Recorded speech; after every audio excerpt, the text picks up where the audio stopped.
I do say. So make sure you all have your dice.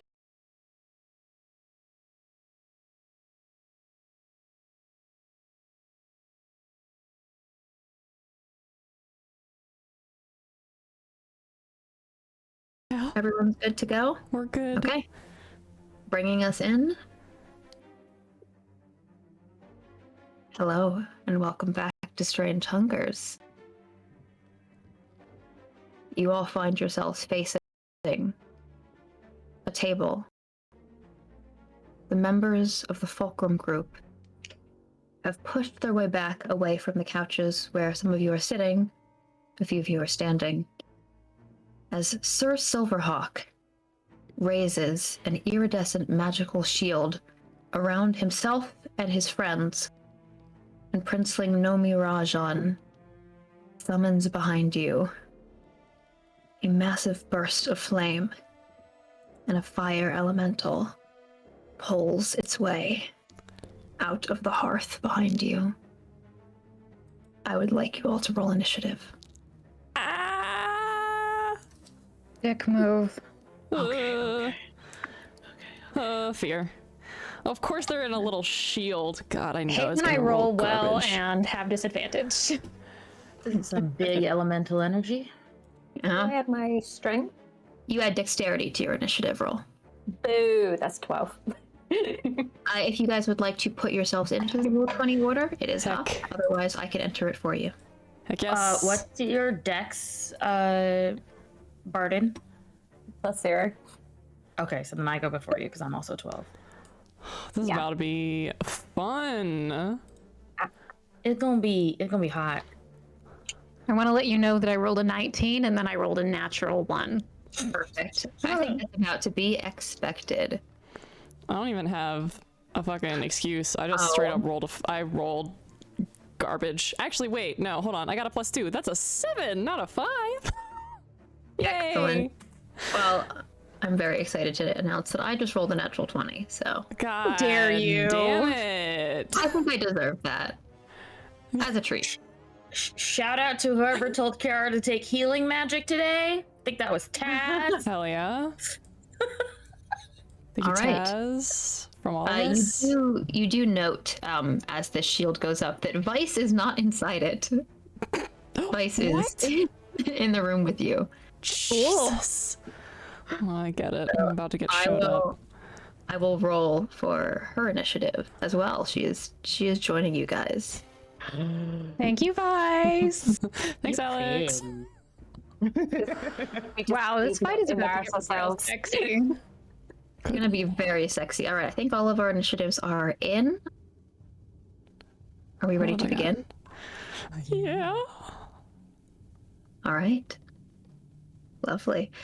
The fire elemental pulls its way out of this hearth.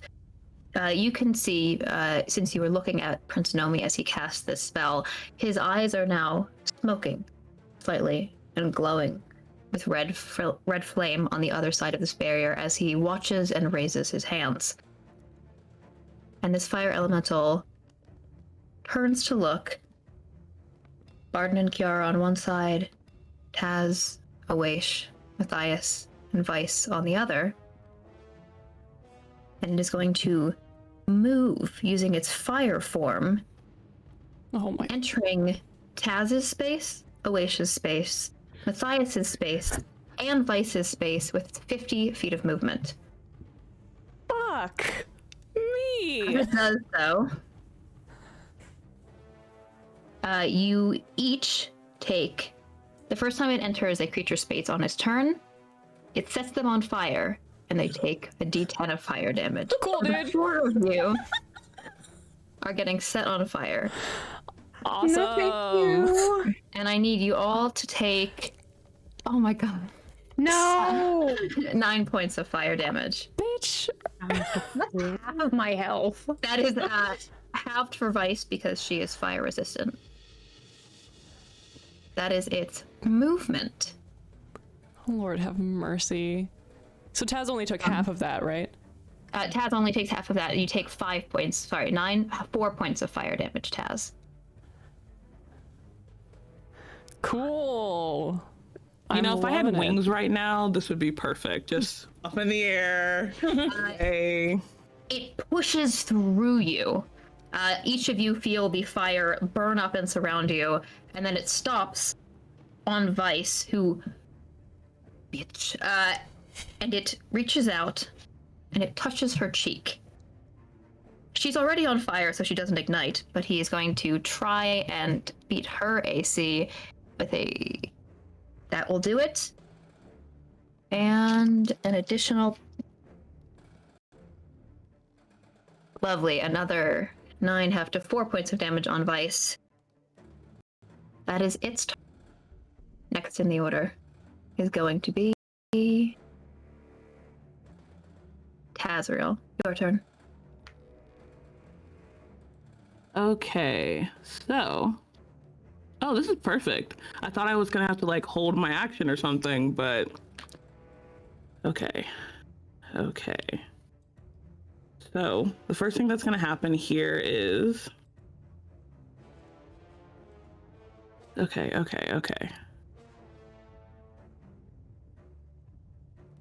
15. Okay.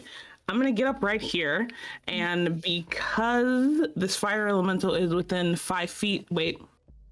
Wait, is that how that... I think that's how that works? Let me double check. Within 5 feet of an ally? Yeah, that's how my Yeah. sneak attack works, right? Okay, That is how that works. Okay, sweet. Because it's within 5 feet, I am going to do an attack with my psychic blades, hoping that it's not immune to psychic damage. And because I'm doing the psychic blades attack and I get sneak attack damage... Oh, wait. Well... I'm gonna activate my ability Devour Intellect. Yes, you will. Hello? I have a question for you. Does summoning your blades take a bonus action, or can you just have them out? So whenever you take the attack action, so like it's just a part of... Got it. Manifest it as a... All right. So I go ahead and roll to hit. Bonk that boy. Bonk, bonk, bonk, bonk, bonk. Okay.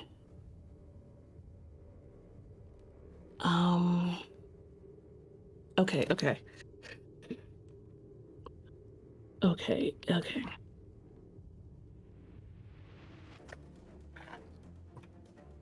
This is my everything is fine face. Oh, okay, that's good. That's good. It's fine. So that's gonna be 21 to hit. 21 will hit. Okay. I'm also gonna attack with my bonus action. Do you want me to roll that now or after the... Do this one first. You're going to roll 1d6 plus 3 psychic damage, and then add 1d6 for your sneak attack. Wait. Is my sneak attack 1d6? I believe. Okay. Let's... 2d6, sorry. Oh, okay. I was like, did I make a typo on the sheet? Damn it. Very good. Okay. All right, so that's gonna be 2, 4, 7. Okay, so it's 10 points of psychic damage. Oh, all right. Well, wait, sorry. It's... Oh, wait, no, sorry. It's, does my sneak attack damage does it do the same damage I'm doing? Yes. Okay. Then yeah, it's 10 points of psychic damage. And I need... Save? Yes, an intelligence save DC... I think it's 14. Let me double check that. 13. DC 13. Well, it has gotten a 4. So, will you give me a roll of your psionic energy die?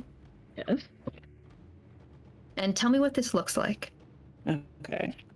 Okay, so that's 3 more points of psychic damage. And what happens is the first dagger, I throw the first side dagger, which impacts with the flames. And I'm kind of imagining that, like, my psionic energy comes out as, like,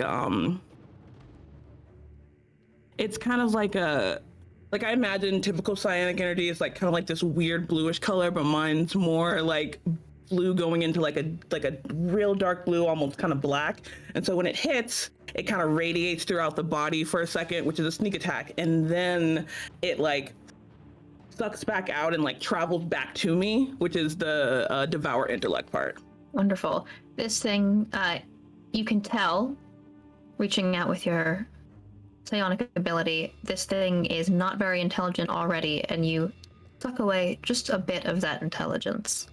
That is your action. You do still have your bonus action. You want to take another attack, roll an attack roll. If you hit, it'll just be 1d6 plus 3. Oh, it'll be a d4. The second bonus is only d4. Yeah. Thank you. That's gonna hit. It's a 17, so plus 5, 22. Yes. D4. 4 more points of psychic damage. Noted. That is your turn. If you'd like to move at all, besides step back, you're welcome to do so. But next in the order, Barden, it's your turn. I think it's Kiara's because she's got better dex than me. Yara, thank you. I do have one higher dex. Kiara is gonna look at Barden, look at the thing, and just be like, "No one told me we would be fighting today." And first she's gonna move, and she is going to jump behind the couch. Lovely. Yep, because that seems like a safer place to be. And then she's going to prop up the shield just on the couch. This little casting nook, the shield, and she's gonna look out and go, guiding bolt. Nice. We're gonna cast a guiding bolt, which does a 17 hit. Yes, it does. Sweet. Okay. Give me that damage. Delicioso. I'm just gonna click on here because I don't know where my D's. Normal roll. All right, 17 radiant damage. Shit. Nice hit. And Holy fuck. 46 radiant damage. And the next attack against this target has advantage. And what you see is this fire elemental, like obviously it's on fire and glowing, but usually, the flame gets lighter as it goes out. You also see there's now this very sparkly orange glow around the flame glow. So it just looks like almost like an inverted gradient a little bit. Hell yes. And Kiara will just be like, Barden, go kick his ass, and they'll hide again. Barden, it's your turn. So, did I hear right? You give me advantage on the next attack. Yeah, the next attack will against it. I love that very much. Does that count for spells? Spells, you have to... It would count for spells if they are an attack to hit. If they cause a save, then no. Ah, boo.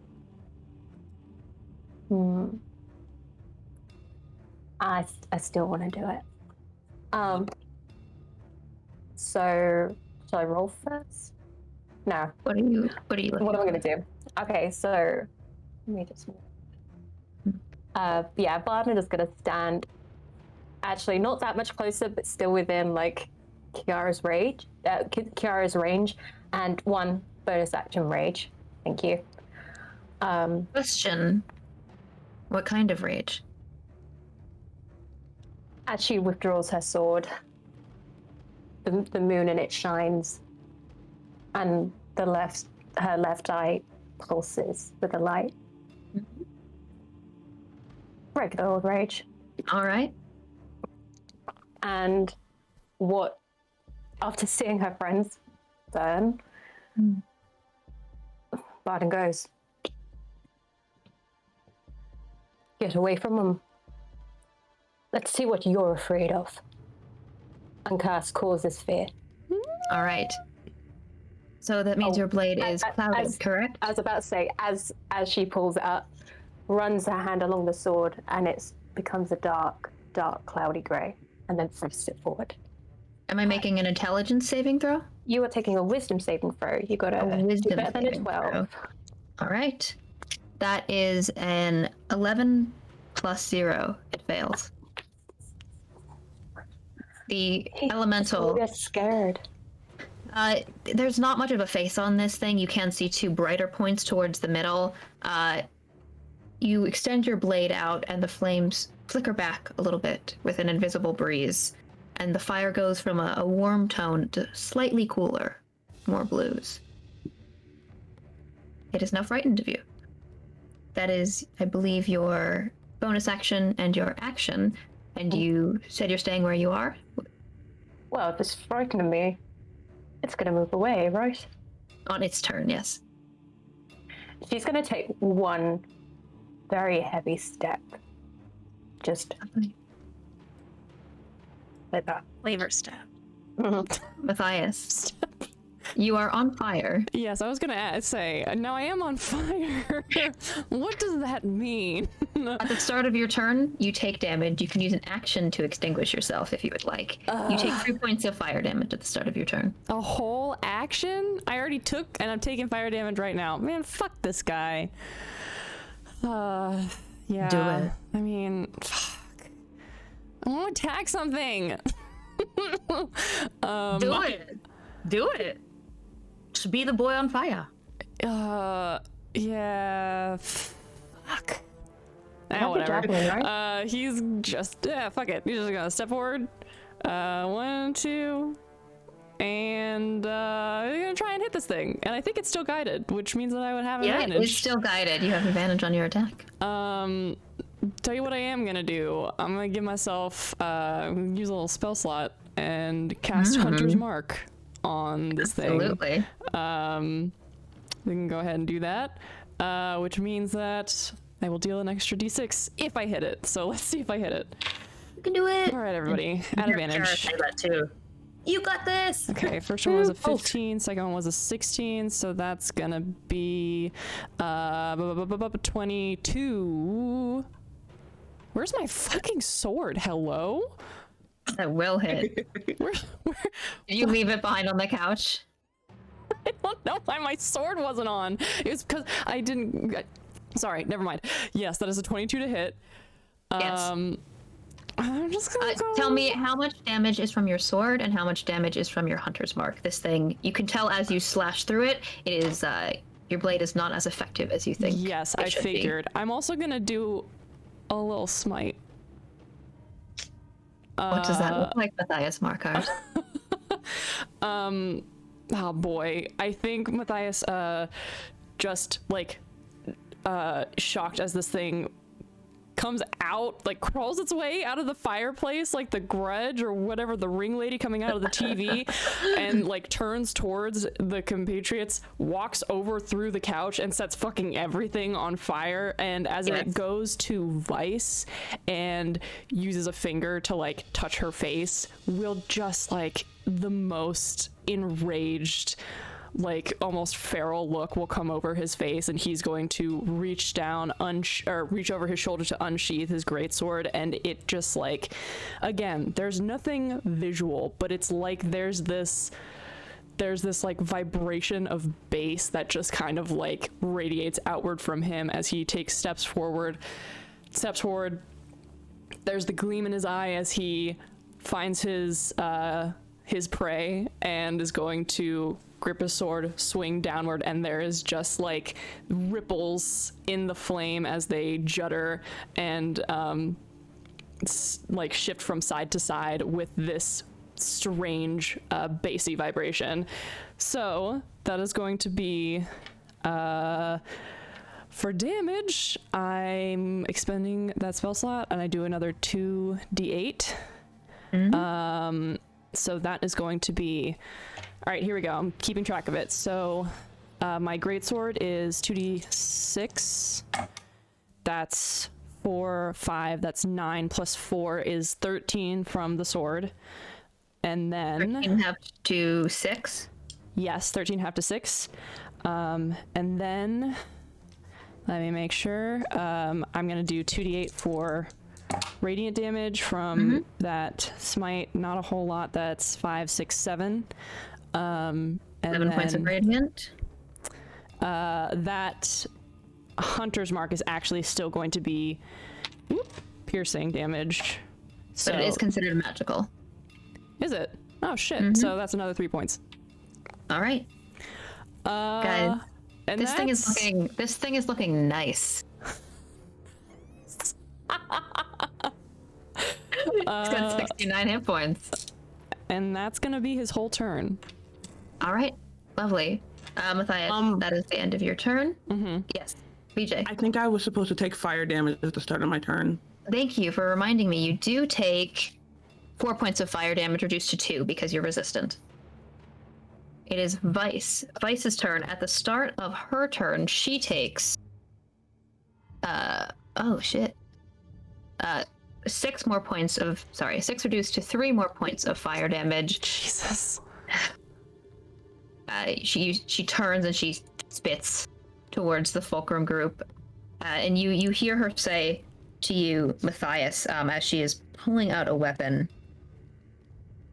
"I do not like those folk very much." She is going to use her commander strike. She is going to attack once as she pulls out this rapier and tries to stick it through the flame with a... That will hit, giving it... nice. 8 plus 4... 12 reduced, takes 6 damage as she pierces through part of this thing, and then she is going to forgo one of her attacks and use her bonus action to direct one of her companions to strike. Matthias, you can take another attack roll if you would like. Oh my god, amazing! Fuck yeah! That's so hot! You've pulled this maneuver off with her plenty of times before. It's well practiced. Do I get flanking? Yeah, you get flanking. Ah, shit, yeah! I don't want to live in a world where I don't get flanking. I did roll 2 17s, so I think that's like a 23 to Yeah, hit. that'll hit. Can I smite again? Is that allowed? I believe you can only smite once per round, but I will have to check Okay. the ruling on that. I'm not even gonna look, so we can check it later. It's fine. I am gonna get that extra d6 though. Okay, first 2. Yeah. That is, oh my god, wow, I rolled snake eyes. So that is 2 plus 4 is 6, half to 3 on the first one, plus an extra 5. So that's 8 points of damage total. 8 points of damage. All right. It took 4 and then 8 from you, so minus 12. Lovely. That is her turn. She's used her bonus action and her action. She is going to try and move away from it. It will... No, she's I think she's more worried about the strike than the actual proximity. Right. Let's see. The first time it enters and at the start of its turn. Got it. I will actually say, Matthias, you hit it with a melee attack twice, right? I did. Okay, you take an additional 2 points of fire damage and then an additional 4 points of fire damage from hitting it with a melee strike. And she also takes an additional 4 points of fire damage. Bro. Okay, that is... She's looking a little scuffed up. That is the end of Vice's turn. Oh, wait, it's your go. Listen, you better roll that fire damage for me first, because there's a chance I won't even get to take this turn. 3 points of fire damage. Okay. No. You that low? I have 18 hit points and it dealt 9 to me. I am a small boy. Glass cannon. How are you feeling, Oish? Not good. Now, before I go into what Oish does or how they're feeling, I did forget to roll Darren's initiative. Oh, And Darren got a 17, so can he just act now and then go into initiative? sounds good to me. Yeah. Can Darren douse me? Can you put me out? Darren, I will let Darren make a dexterity check to try and douse you. He might take fire damage doing it if he rolls poorly. To let the You are paper using a ass book. flammable book to put you out. He's a magical book. Made of I paper. fire. Flame retardant. Would you like him to do so?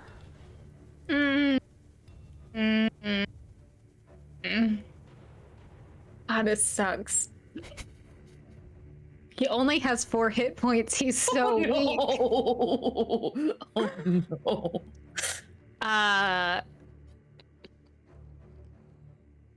I'm gonna say I'm gonna do a character choice here Mm-hmm. and say that Darren has never been set on fire before, Okay. so doesn't know. Wonderful. You want to give me a dexterity check for him, or Yeah. do you like me to roll it? I'll take it. Mhm. That's a 16. 16. He will not. He will not get set on fire. He is able to douse you. You can restore those 3 hit points because he would have acted before you in initiative, so you don't take the 3. Ah, You love you, feel like baby. he just sort of like is shifting out from the pouch that he's in, and starts like flapping, I guess, his pages, and just there's a few wisps of flame that are flickering up off of your clothing that blow out. Good job, baby. Yeah, Oish staggers at the amount of flame that has just been singed onto them. Took just a second longer than they usually do to react to situations. Normally they're a lot faster than that. But kind of tries to shake it off a little bit and then dives behind the couch as well in a classic Kiara move.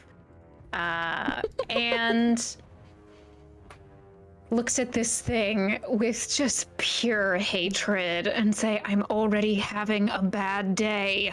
And then send out magic missile at 2nd level, and I would like to replace the damage with cold damage. You are able to do so. Hell yeah. Give me those damage rolls. I will once I find all of my d4s. I only have 1 out. Well, that'll just make it very dramatic. Oh, I have 2. Okay. 44 plus 4. 6. 6 plus 7, 13. 17 points of cold damage. 17. Delicious. That is my You- turn. Throw these magic missiles towards this thing, and it's interesting. Normally, if any of you have seen a mage cast this particular spell, maybe Barden you might have. Normally the darts are a little bit more transparent, like of a lighter energy. These are almost like icicles, and they embed themselves hovering in the flame, and then they burst inside it, causing sparks of blue within the fire. That is your turn, Awaish. The elemental.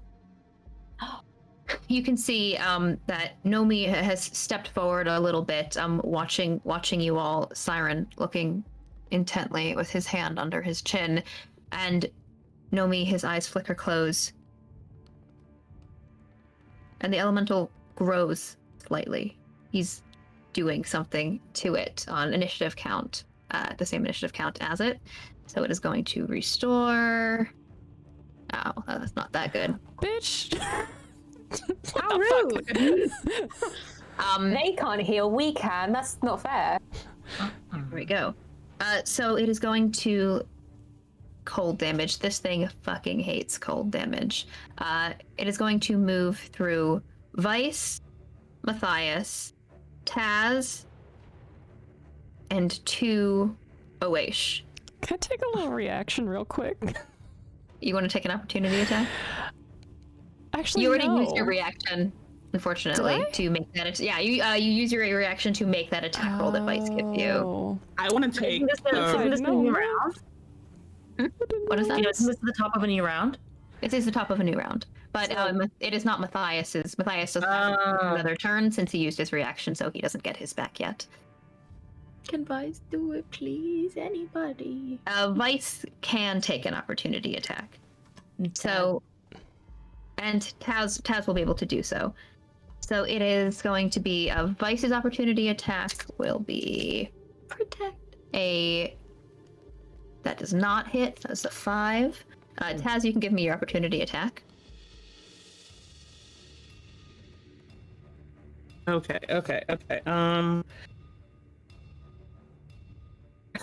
Does a 12 hit? A 12 does not hit. Damn it. So that is it is entering a hostile creature space and stopping there. The first time it enters a creature space on a turn, the creature takes 5. So Matthias, you will take fire damage from it entering your space. You take 5 points of fire damage, Matthias. Okay. Taz, you take 5 reduced to 2 points of fire damage. And Oish, you take 1 point of fire damage reduced to 1. Well, it's not reduced at all. It's just you take 1 point of fire damage as this thing hovers over the couch and sets you and it on fire once again. How rude. Then, from its position there, it reaches out for your face. Disadvantage with frightened. Oh, thank you. Thank you. Oh, yeah, actually, it cannot move. You know what? It cannot move. It is able to catch Matthias, but it doesn't catch Taz because it cannot move closer to Barden. So, Taz, you do not take the 2 points of fire damage. It cannot move closer to you. Barden is just snarling.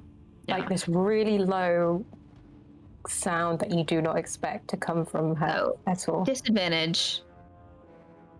That is an 6 plus. That's a 12 to hit you? No. No. And it You will have also. such good armor. I'm so glad. It takes its second touch attack against Matthias as it passes by, still with disadvantage. Good thing, because that was a crit. That is an 11 with disadvantage. That'll be a 17 to hit you, Matthias. 17 is my armor class. That will hit, Ugh. which is another 7, 10 points of fire damage. 10 points? Oh, baby. Yeah. Are you sure I can't take a reaction? Are you sure? Please. 1 reaction per round. I'm just trying to make sure. Otherwise, I'm gonna be unconscious. Yeah, I think that will send you down. Your Vice's turn took place after yours, so there would be no way that you would be able to restore. It hasn't been another full round yet for your reaction. Wait, are you down? Fuck. Yeah, I'm It unconscious. Oh, okay. Oh, yeah, tell me that. The thing flickers and swells with Nomi's energy and then pushes through Matthias again, and you can see spouts of flame underneath his armor as he collapses. And then to you, Awaish, but reaches out and the flames flicker heartlessly as blue energy sparks across your forehead. You're still on fire, since it's within your space, but don't take the actual touch attack. Taz, it's your turn. Oh, it Am I needs gonna have to to do, fight the sorry, it needs to do a wisdom save throw for frightened. I don't want to say it, but it's not fair if I don't. 16, no longer frightened. Fuck. Taz. Okay, but it saved away. Am I gonna Am I gonna have to attack the prince of my nation? So stop. At the top of your turn, at the top of your turn, you take 1 point of fire damage. It's just the elemental. It's not But he's Nomi. controlling it.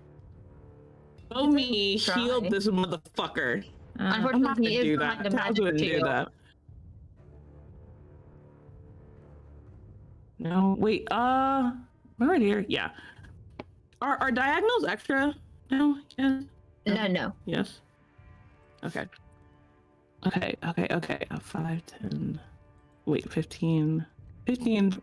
I want to get right there, up in its face. Alrighty. Daggers out. And teeth bared. I'm not done having fun with you yet. And we're gonna 5 feet. Okay, same thing we did last round. First attack. +5. Come on. 16. 15 will hit. So give me your, because Oasis is within 5 feet of it, that will be your 3d6 with sneak attack +3.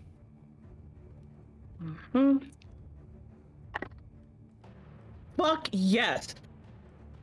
19 points of damage. I would like to, I would also like to, wait, let me double check that I can keep using this. I think I can. You can keep using it, yes. Okay, I'm gonna use my Devour Intellect again, and the DC is actually 12. Right? Because it is Yes, that is right. DC is 12. Intelligence base. All right, it's intelligence check. It now has a minus. Let me double check. It now has a -3 because you reduced its intelligence already. So that is, it got a 16 -3, so a 13. But it takes half damage, and it takes half damage. I don't regain a die, so I need to. Okay. So roll a psionic die, and it does restore. It does restore its intelligence now, right? Yes. Yep. Okay. Okay, so it takes 3 additional psychic damage, and then my final bonus action attack. Mm-hmm. God.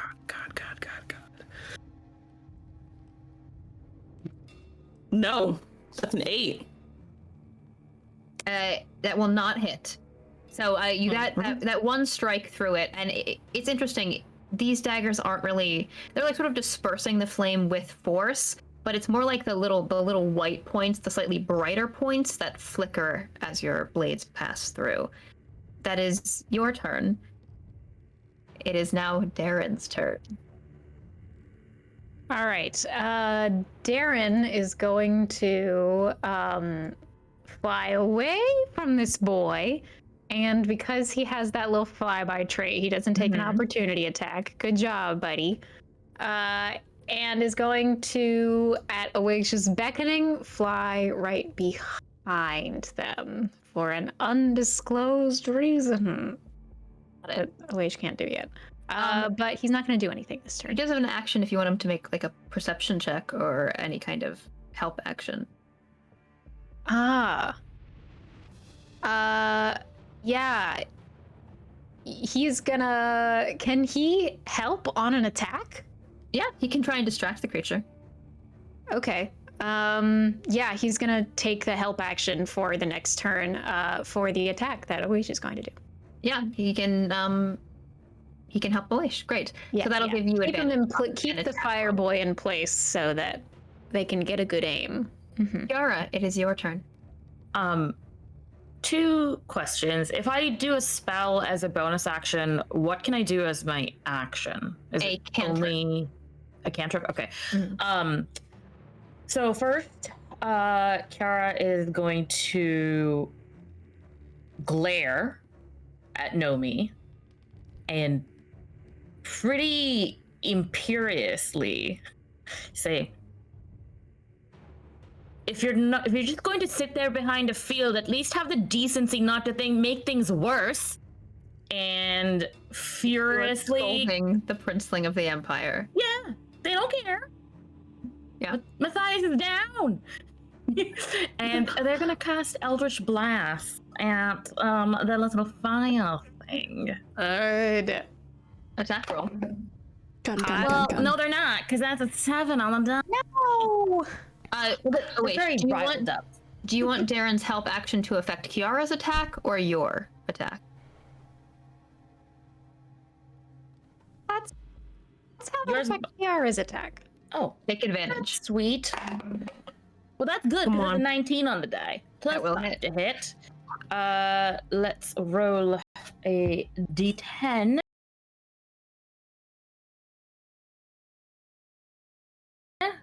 That Eldritch Blast.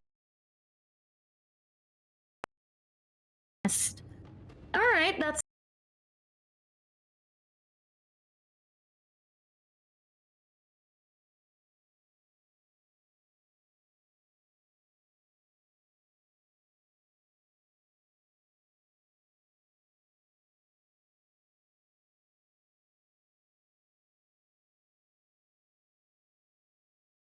six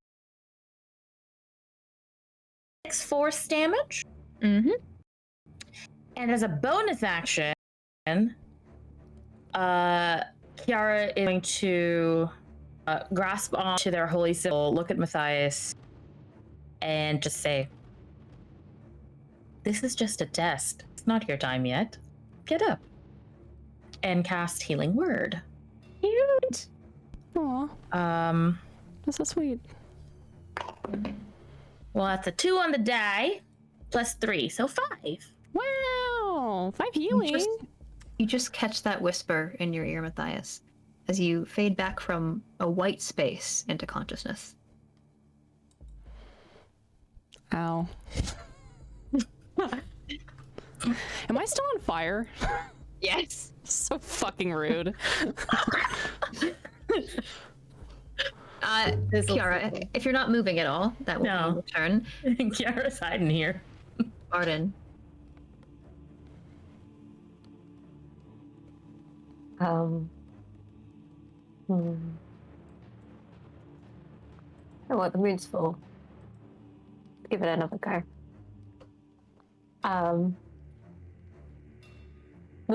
The sword is still clouded as Barden steps over closer. What's the range on this thing that I've seen people get burned by?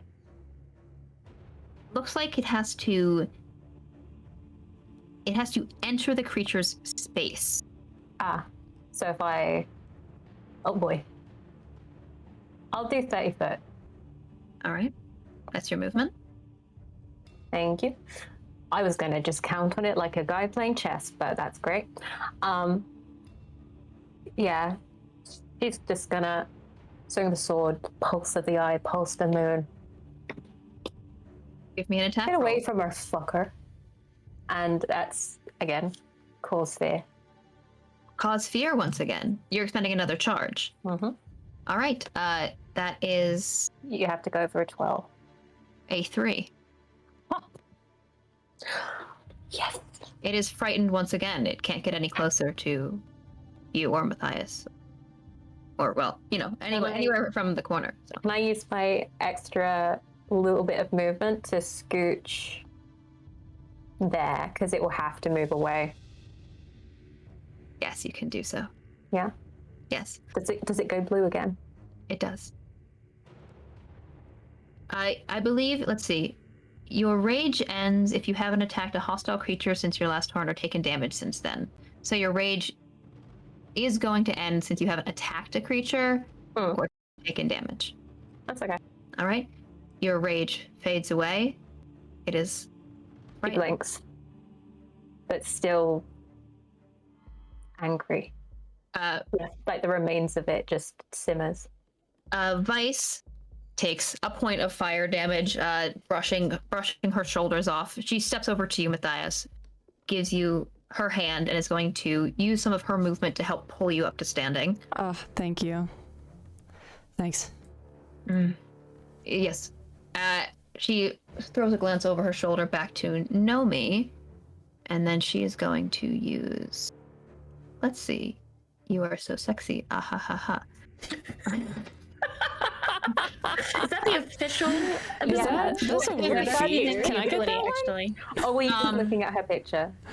So she sprints up towards the couch, and then she is going to try and pierce her rapier through this thing once again. It is frightened. Does this give her advantage? No, she's flanking with Oesh, so she does have advantage. With a 14, that will hit. She pierces her rapier through, and she is going to expend her second superiority die to use a maneuvering attack. So, Oesh, if you would like to, you can use your reaction to move up to half your speed without provoking opportunity attacks.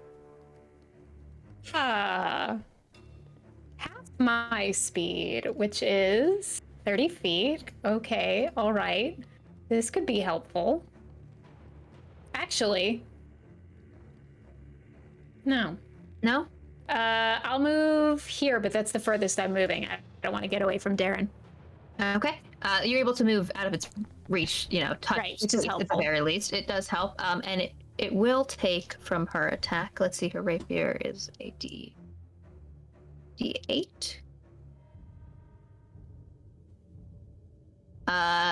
6 plus have to 3. This thing is shrinking down at this point. Not massive any longer, but more like a flickering, floating ball in the air. You can see its mass has been greatly reduced as the the rapier point pierces through it once again. Not super effective, but still dispersing some of the energy that's tethering it to this plane. That is Vice's turn. She is up in its space there. And Matthias. At the top of your turn, you take 2 points of fire damage. Oh. Not down.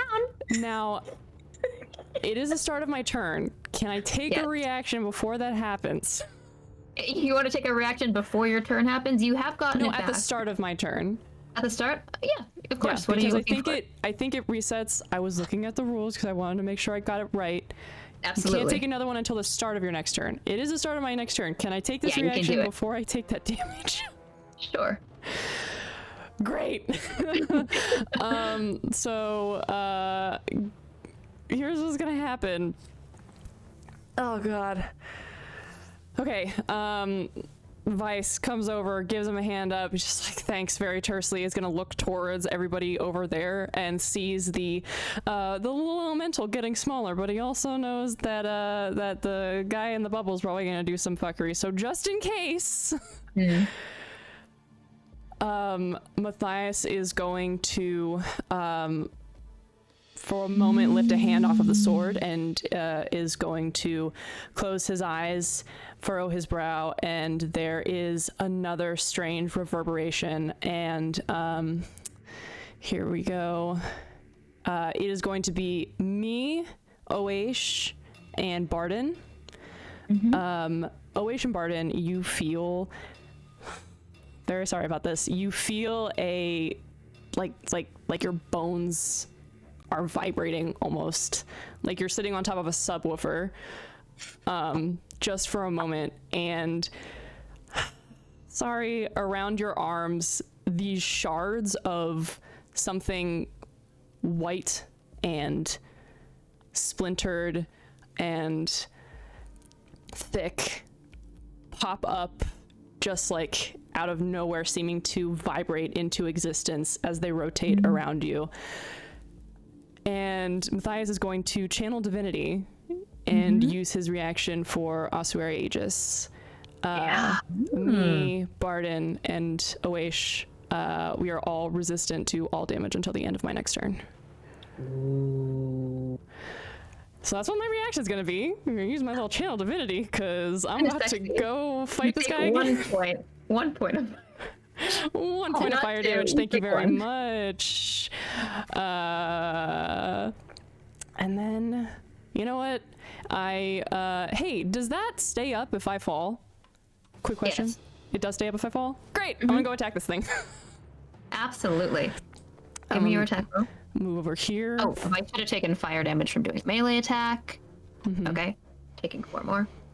And I'm gonna smack. Am I flanking? Yeah. Yes. With Taz. Hell yeah. Here we go. Okay, that is another 22 to hit. 22 will hit. And I am going to put my last spell slot into that so I can get some smitey smite. Okay, here we go. That is my 2d6. Oh, that is a 6 plus 5, that's 11, plus 4 is 15. And so that's halved, I suppose, to 7. And then I'm gonna put another 2d8 on top of that. Here we go. Sexy. Oh my god! That is 8 plus 7, that's 15 points of radiant damage. Nothing like that high smite damage. Nothing like it. Elias Markart. You cleave your blade as splinters of the flesh of bone surround your arms, and you cut through this creature of heat, dispersing it with a flash, bright, warm light. And you feel somewhere, deep inside you, I think at your neck, your spine, shiver in delight. And we are out of initiative. Oh boy. Oesh, after this stuff covers them, like falls back onto the ground and goes, fuck, and tries to like wipe it off of themselves before it disappears in a turn. It won't touch you, but it is close to you. Oh, I know. You're also on fire. I will say that. Came out of us. And will douse themselves in the process Yes, of you trying to can get the... Doesn't care about the fire, is freaking out about this unexplained thing that has appeared on them. Did I mishear? Did it come out of us? No. It... Okay. Sorry, I Hey, misheard that. you ever see like a mirage? Like a like heat waves, kind of like similar to cool. that, but not heat waves. It's like sound vibrations. I'm just gonna stare for a second and then go over to Oish. As Barden's walking over, Taz like turns away from Vice and Matthias and is patting himself down and like start to cry a little bit. So Aisha's probably the only one that notices it, but it's just like patting, and then turns back around. Kiara is climbing over this couch, stomping over and glaring at Nomi. Nice. You are stopped by the bubble about 5 feet away from him. Yeah, like where we're like somewhere here. And after saying, "Don't you dare bring it back," she's gonna go help. I guess Oish looks the hurtiest. I don't know, Oish, Matthias. Who's Matthias, actually. He's fine. That's true. Matthias can heal. He will place a hand on his chest, and the metal of his splint sings a little bit in harmony with these silent vibrations, and he's going to give himself 5 hit points. Vice pats a hand on your shoulder. Matthias. I'm going to give her Nice. 5 too. She will happily take those. Is Oish still on the ground? Yeah. Barden Kara- check. Oh, go ahead. No, Barden. I was You're going to say, closer. Barden has climbed over the couch and has just knelt before Oish and is just like, "Is it alright if I put the flames out? I'll have to touch you." Is that I've got alright? them. You, I okay. got it. I got it. Okay. Let me know if you need help. Just backing away, but not standing up. Mm-hmm. This will slowly take the staff back from the ground and, like, very slowly push themselves to their feet. She'll walk alongside her. Yeah, I think Not that by that touching, point, but by that point, Kiara will have walked up and will say, "Would you like me to heal you?"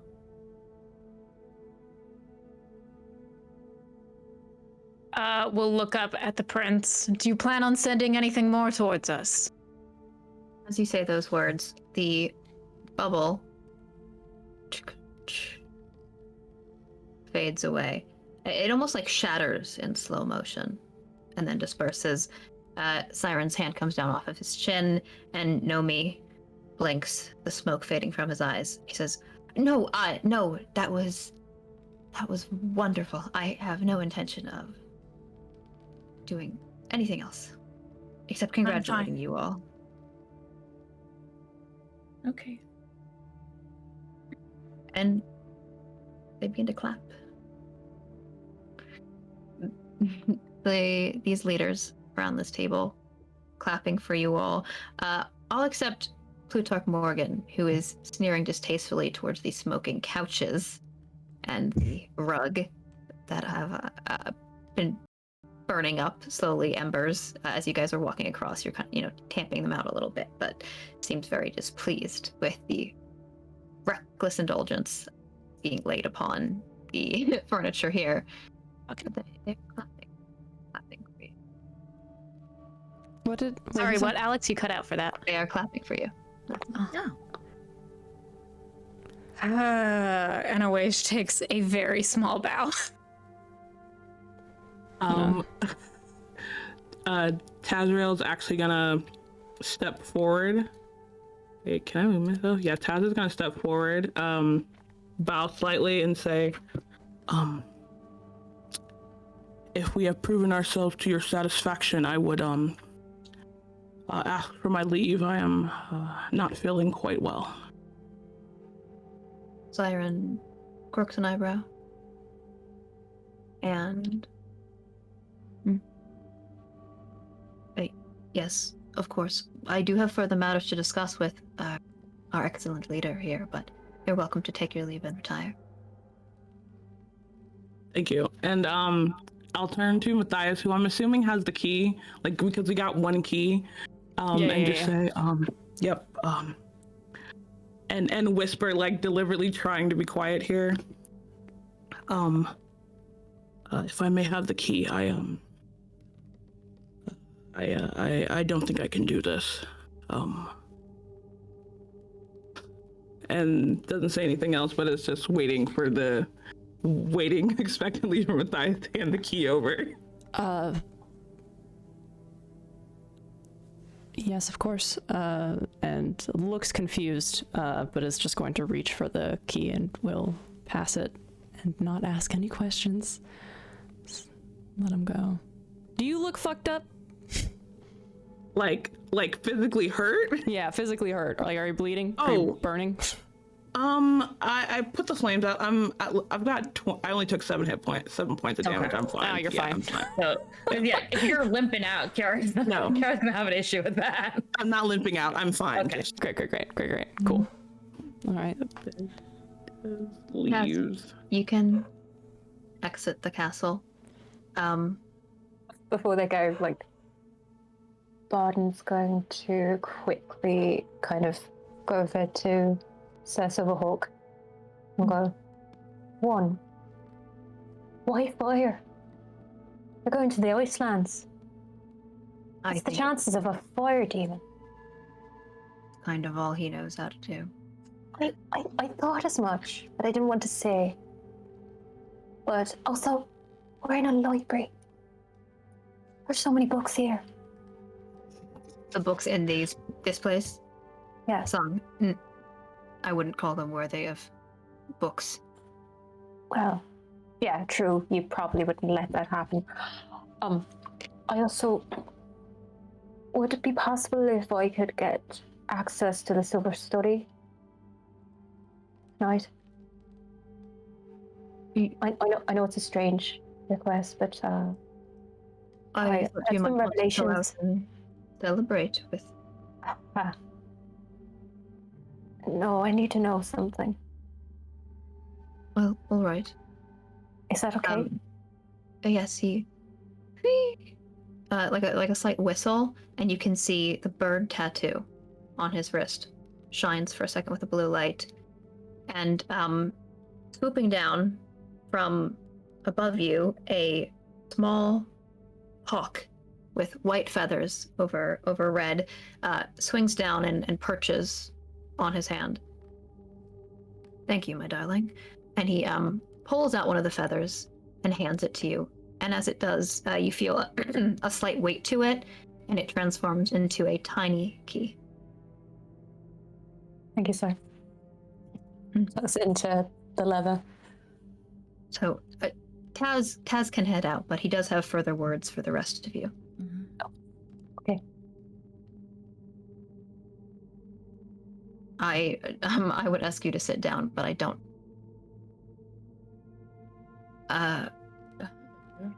Kiara points to the okay couch in the corner. Right. Oish does watch Taz leave and then just stares at Matthias as Siren speaks.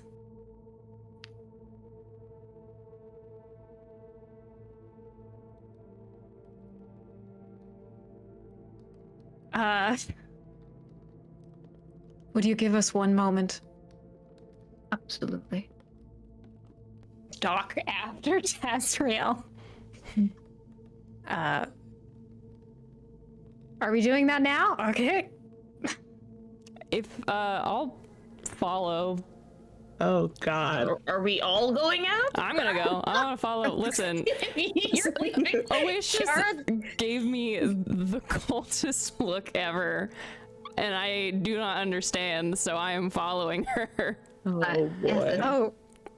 As long as you want to keep going, then yes, we can have this scene before Taz departs.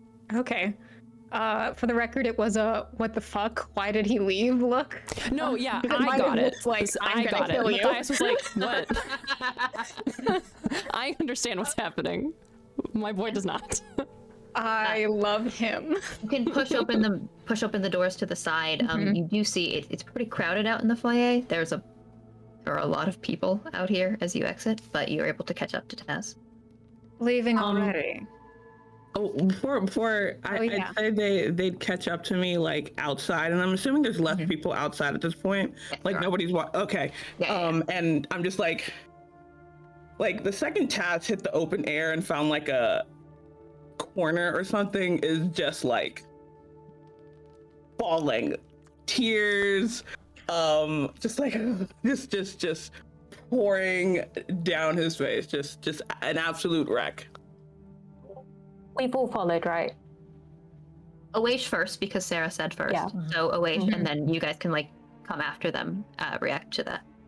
Yeah, I'm not changing my line. Oish says as she comes up, fully seeing that Taz is crying hard. It just goes, leaving already. Taz looks up, pauses for a second, trying to compose himself. Just for the night. It's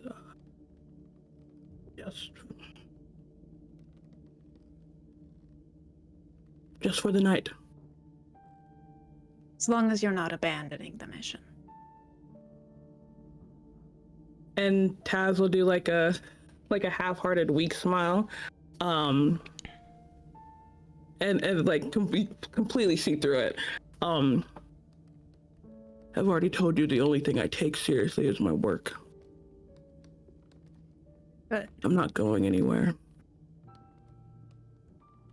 because so far, you're the only one who knows how to have any fun.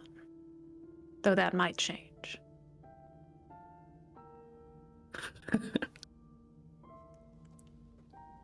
Well, we'll have our fun before we depart. We better. And just turns around and leaves. As you Not step soft. into the castle, everyone else. Mm-hmm. I think that Has? yep. Yeah, Barden is already over and just immediately like bear hugs him. Just because she's smaller, she's just got her arms around him, just like. Oh yeah, Are you alright? Kara's got the back. Um, A warm sandwich. Just leaning her forehead against his collar, just constant warm pressure. Taz is like, I'm fine, and like is clearly struggling to say that, and then like right at the first part of fine, just starts crying all over again. I'm fine. I'm fine. Patting the back of his head, just. I'm all right. Yeah. You know, don't know what's up, but if you need to talk about it, I'll probably be back at the cottage later, but I don't know when, but you know.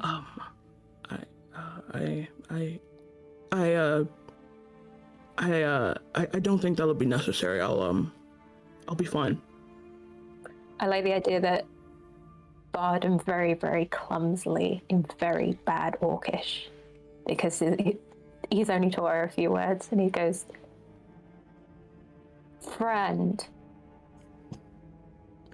It's terrible. Like, you've heard her speak Giantish, and that was beautiful, and this is really bad. And now I'm laughing and crying. She does it again. She's just repeating it, trying to alter each time. Just like, is this right? Freeze. She's going over the top. She's trying to make us laugh. What languages does Taz speak? Oh, well, Taz speaks Common, Abyssal, Orcish, and one thief scan, surprisingly. Okay. Yeah, I was just I knew curious. you were if fun. One of if you have one of Kiara's, but I think Kiara will slowly release you from. I don't know what part of you is she even hugging. I don't even know. It's more like your waist. Yeah. Yeah. Oh, Artie, you're muted. I know. I'm just reacting silently. Oh. You guys are so gay. So for around the waist, Kiara will be like, "You'll be okay. I know you'll be okay. Just go get some sleep, maybe, and maybe some dreamless sleep based on everybody's reactions this morning." Yes, that would be quite welcomed. Okay. We'll fill you in on everything that goes on once we get back. Yeah. Pats him on the shoulder. We'll be fine. Oh, Promise. is Matthias here? Yeah, Are you outside with what is Matthias doing? I think that he kind of followed pretty hot on Oasia's heels, so probably as soon as they get to Taz and start talking, and he's a little bit behind. As soon as he realizes that Tazriel is crying, just like stops dead in his tracks, is probably within like 15 feet, but just like immediately stops while they're talking, and Barden and Kiara will probably like rush past him to get to Tazriel. And I think when they are like hugging at a certain point, Matthias will walk forward and will simply reach a hand in and just give like a hand on the shoulder, pat, leave it there for a second, but will then withdraw and scoot back. And is not gonna say anything. We'll just like, once they're good, once they start leaving, we'll just like look at Taz to make sure that he's okay. And obviously not okay, but not like in distress. And then we'll just nod and go back inside. Yeah. And I'm inside hitting on Siren. Sorry, go ahead, Tazriel.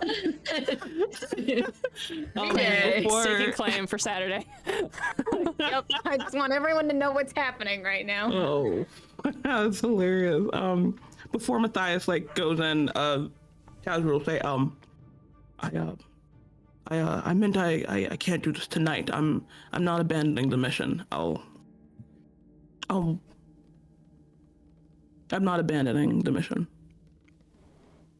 Even if you were, that's fine. I'm not. Very adamant on that part, just like, I'm doing this.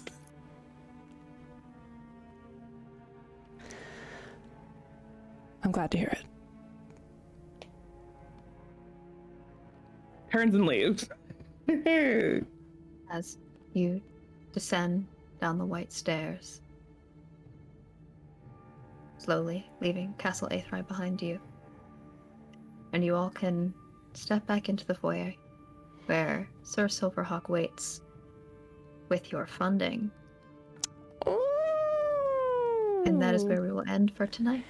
Oh, I want to know how much. We're actually just taking a break because you guys watching. We'll see us back in 10 minutes. But I'll be back with a wig on. we'll be back. Yeah, but you've got like 5 platinum in your pocket. You're fine. Listen, got half so that's much money. mine. Actually 6, but all of it's not mine. So Oh, there you go. That's not a big. Split. All right, I'm stopping the right. recording. Bye. Say goodbye. For now. See you in a second. Come back Bye. soon.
We're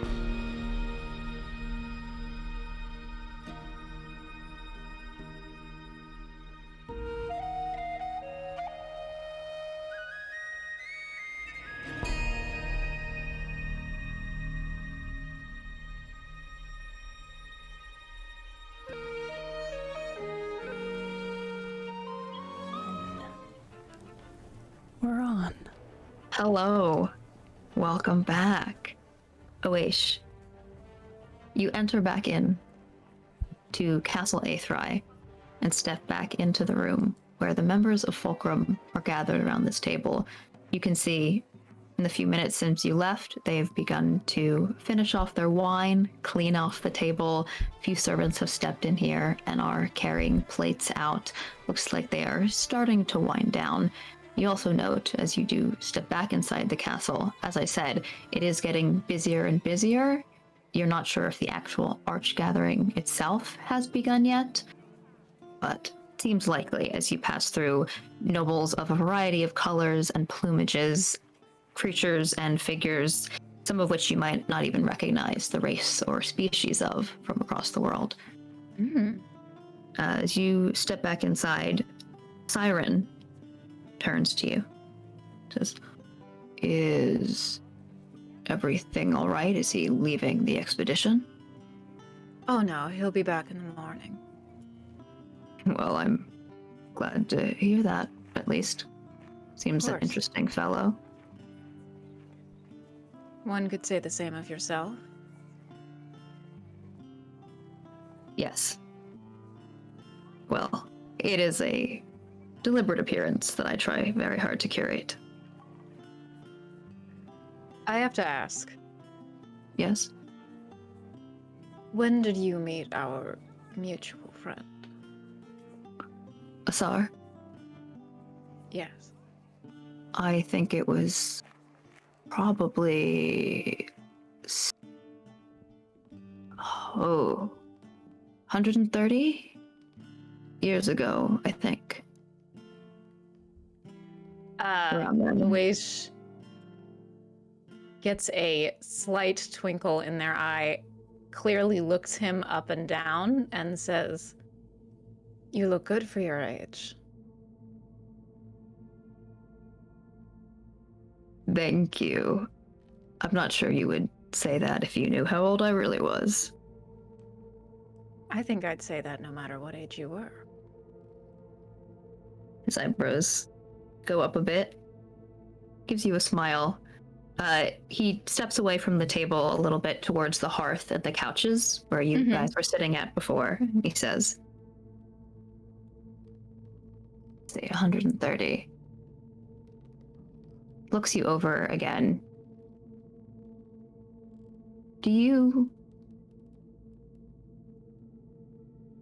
Did Asar give you any of his specialty?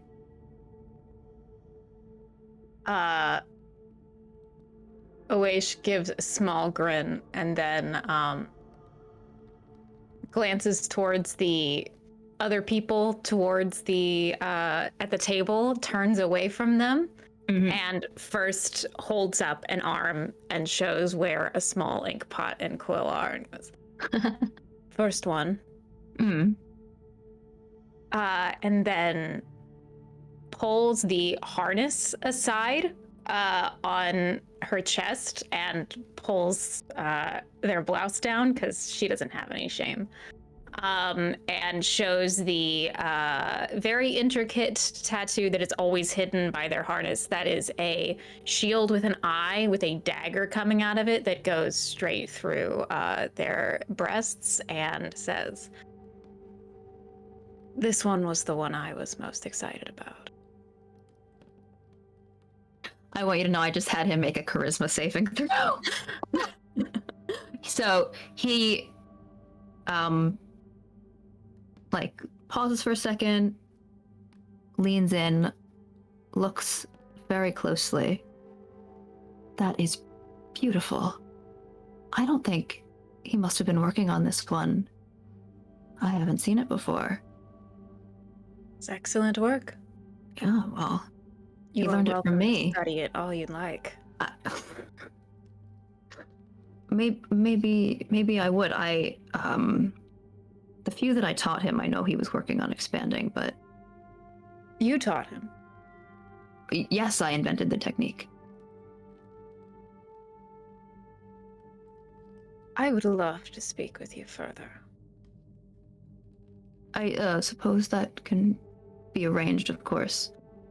I'm sure you and your companions will want to set off as soon as possible into the wastes. Of course.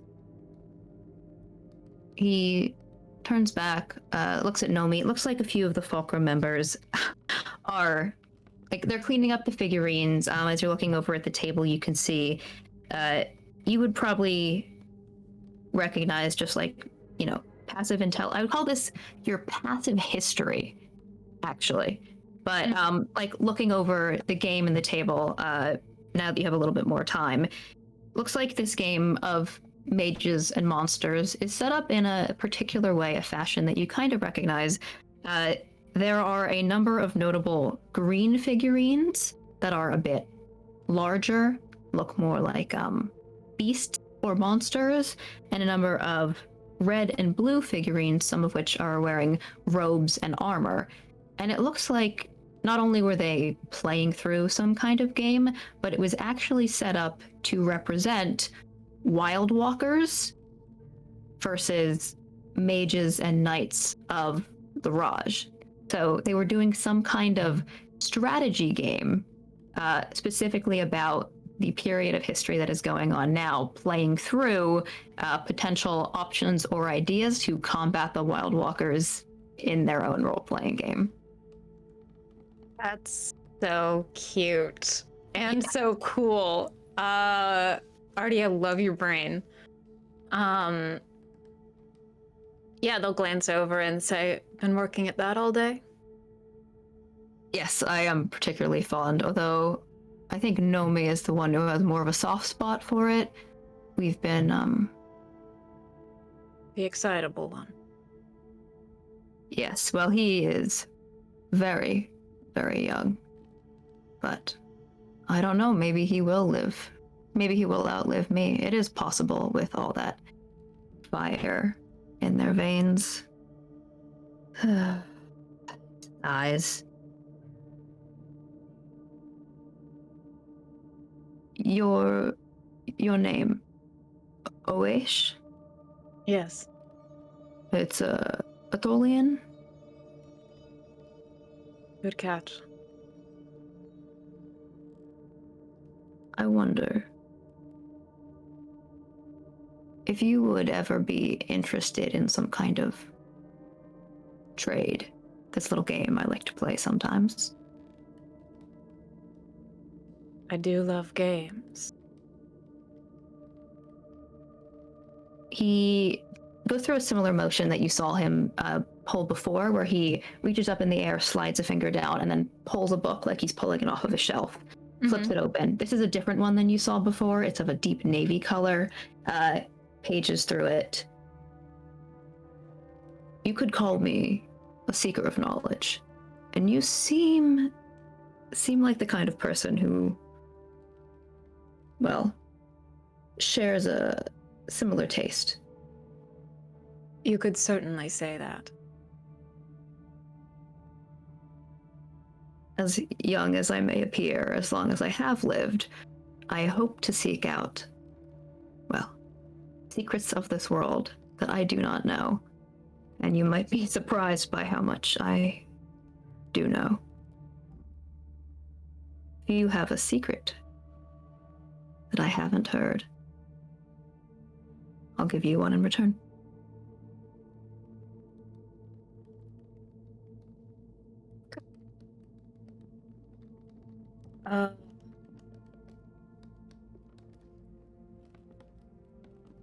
Oesh narrows their eyes at him, and a true smile crosses their face. And they say, "How many tries do I get?" The one.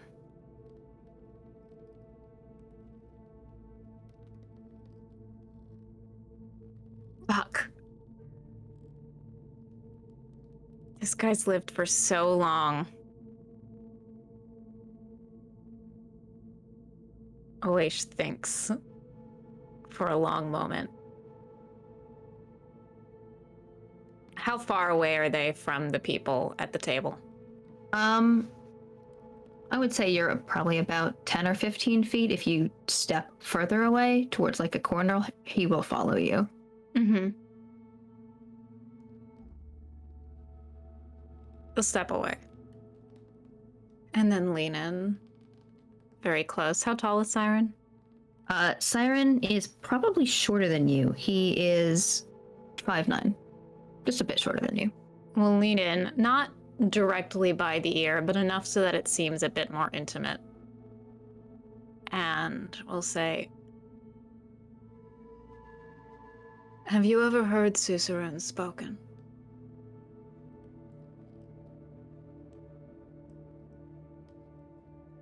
Unfortunately not. Would you like a display? Give me a charisma check with advantage. Now, my charisma checks are at disadvantage right now, so... So flat. But I do You know what? How about this? inspiration. You can also... I know what you're doing here. I will call this persuasion with your intelligence. Okay. Cool. Yeah. Not an advantage, just a straight roll? No, with advantage. Okay. All right.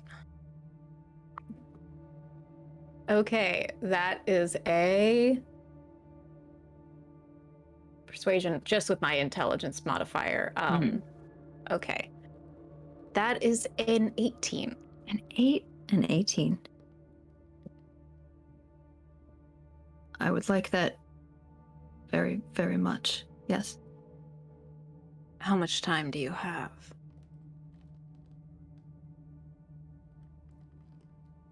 You see, as close to him as you are, he does have a very young appearance. You can see it in the eyes. You know those eyes. Old eyes. He bites his lip. And there's a sudden sense that you get from this person that they are playing something. There's a mask that he wears. You saw it drop just a little bit at the end of that speech he gave you guys, where he did display sort of a genuine fear about the state of the world. Mm-hmm. But at the very end, there's this intense hunger for knowledge, a sense that you get that it dominates so much of who he is, that he's excited to be here with his friends, that he's passionate about the expedition that you guys are putting together, but he is intensely hunger for things that he does not know. He looks back, and there's a sense that you get that he would burn everyone in this room for information that he does not have.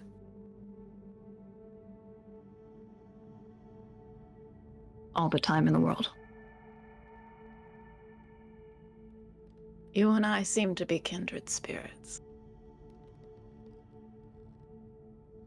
Such a shame, then, that you are leaving for one of the deadliest places on this planet. I always seem to come back from deadly on my feet. And they're not going to do it in this room, but they will do it when there is a chance for it to be a private situation. Yeah. Mm-hmm. Shuts that Navy book, and he hands it to you. Mm-hmm. I think you will enjoy the contents of this. And then he does a similar thing that you saw him do for Barden, where he summons his hawk down with the same tattoo, pulls off a feather, and then hands you one, and it turns into a silver key. You can meet me at the Silver Study. I'll be talking to Barden tonight, so do not disturb me. But tomorrow, if you have time, stop by. I'll be there. Fantastic.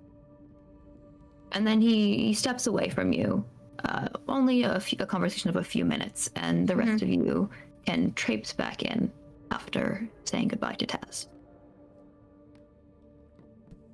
And I believe you said that we got our funding. Yes. Did. You do need to get your funding. So he steps back, and the other Fulcrum members, a few of them were like glancing over. You do see Oish that it looked like Morgan and what was her name? Jokor were looking at you in particular, as the two of you were like standing in the corner. But Siren steps back towards the table as the rest of you enter, and he says, well, before you all have done a wonderful job, but before you depart for the night, there is another matter that needs tending to. And he gestures towards the table. Let's see.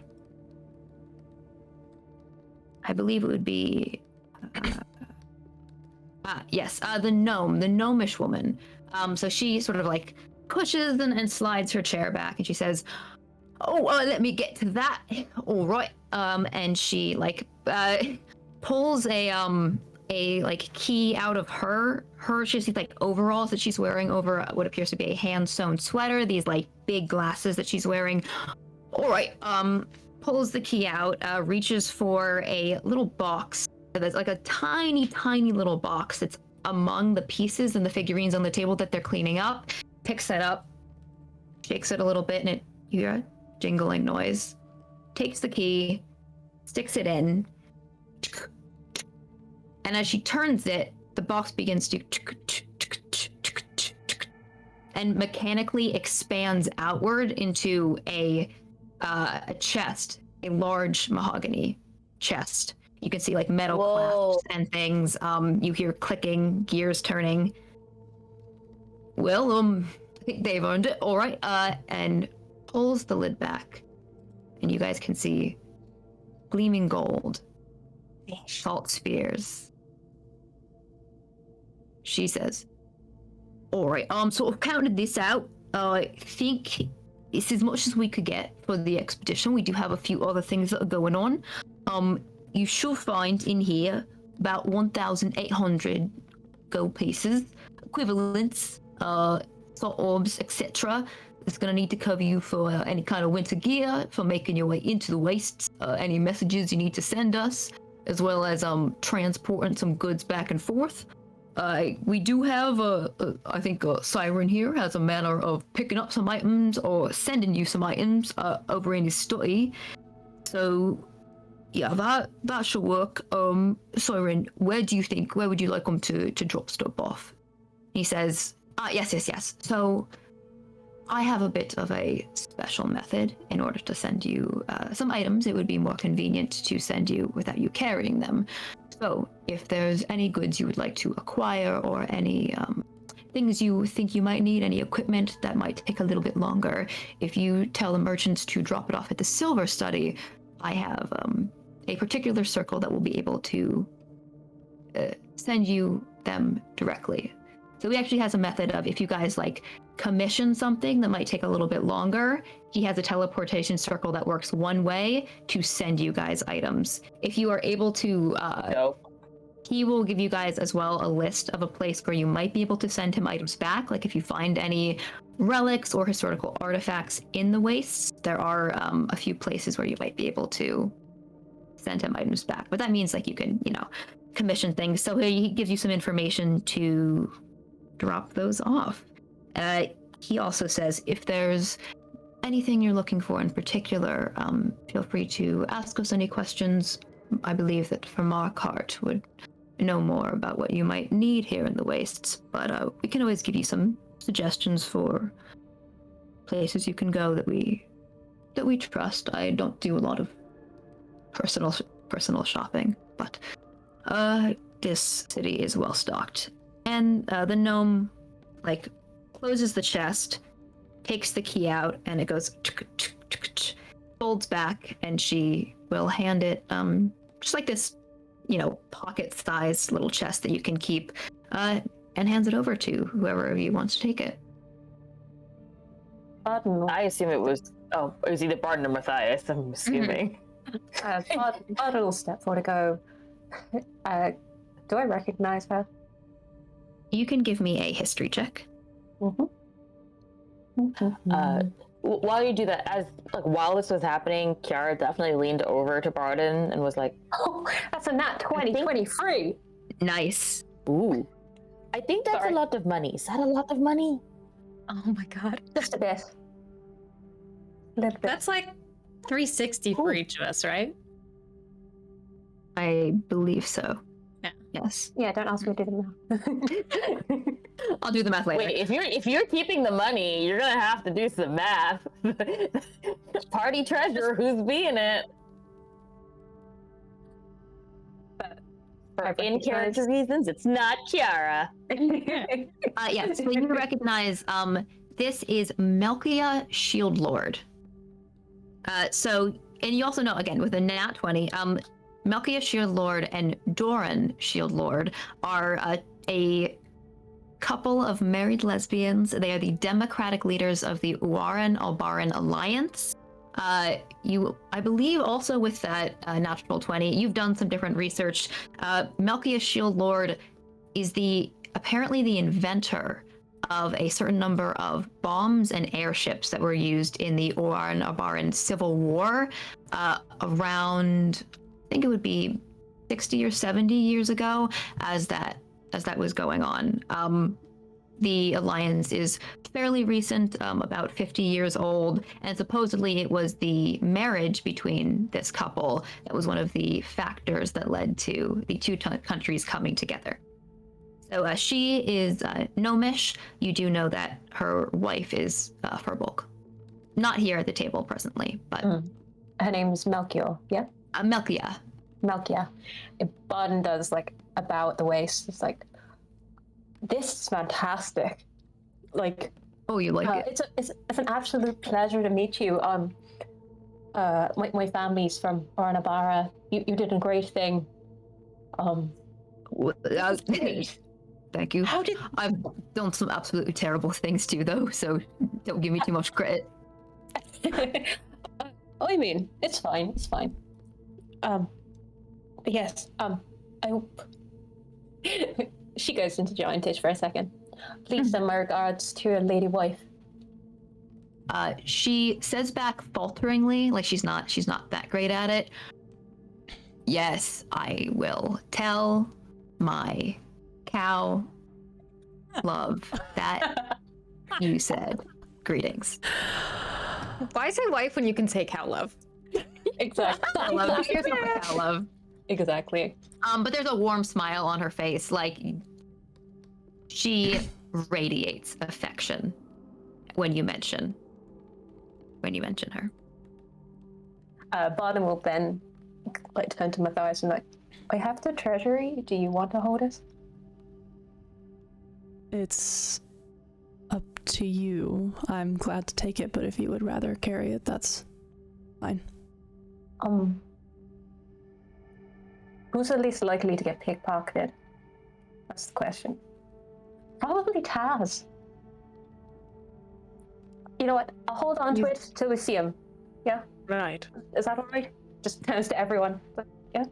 That sounds fine. Inside the lever.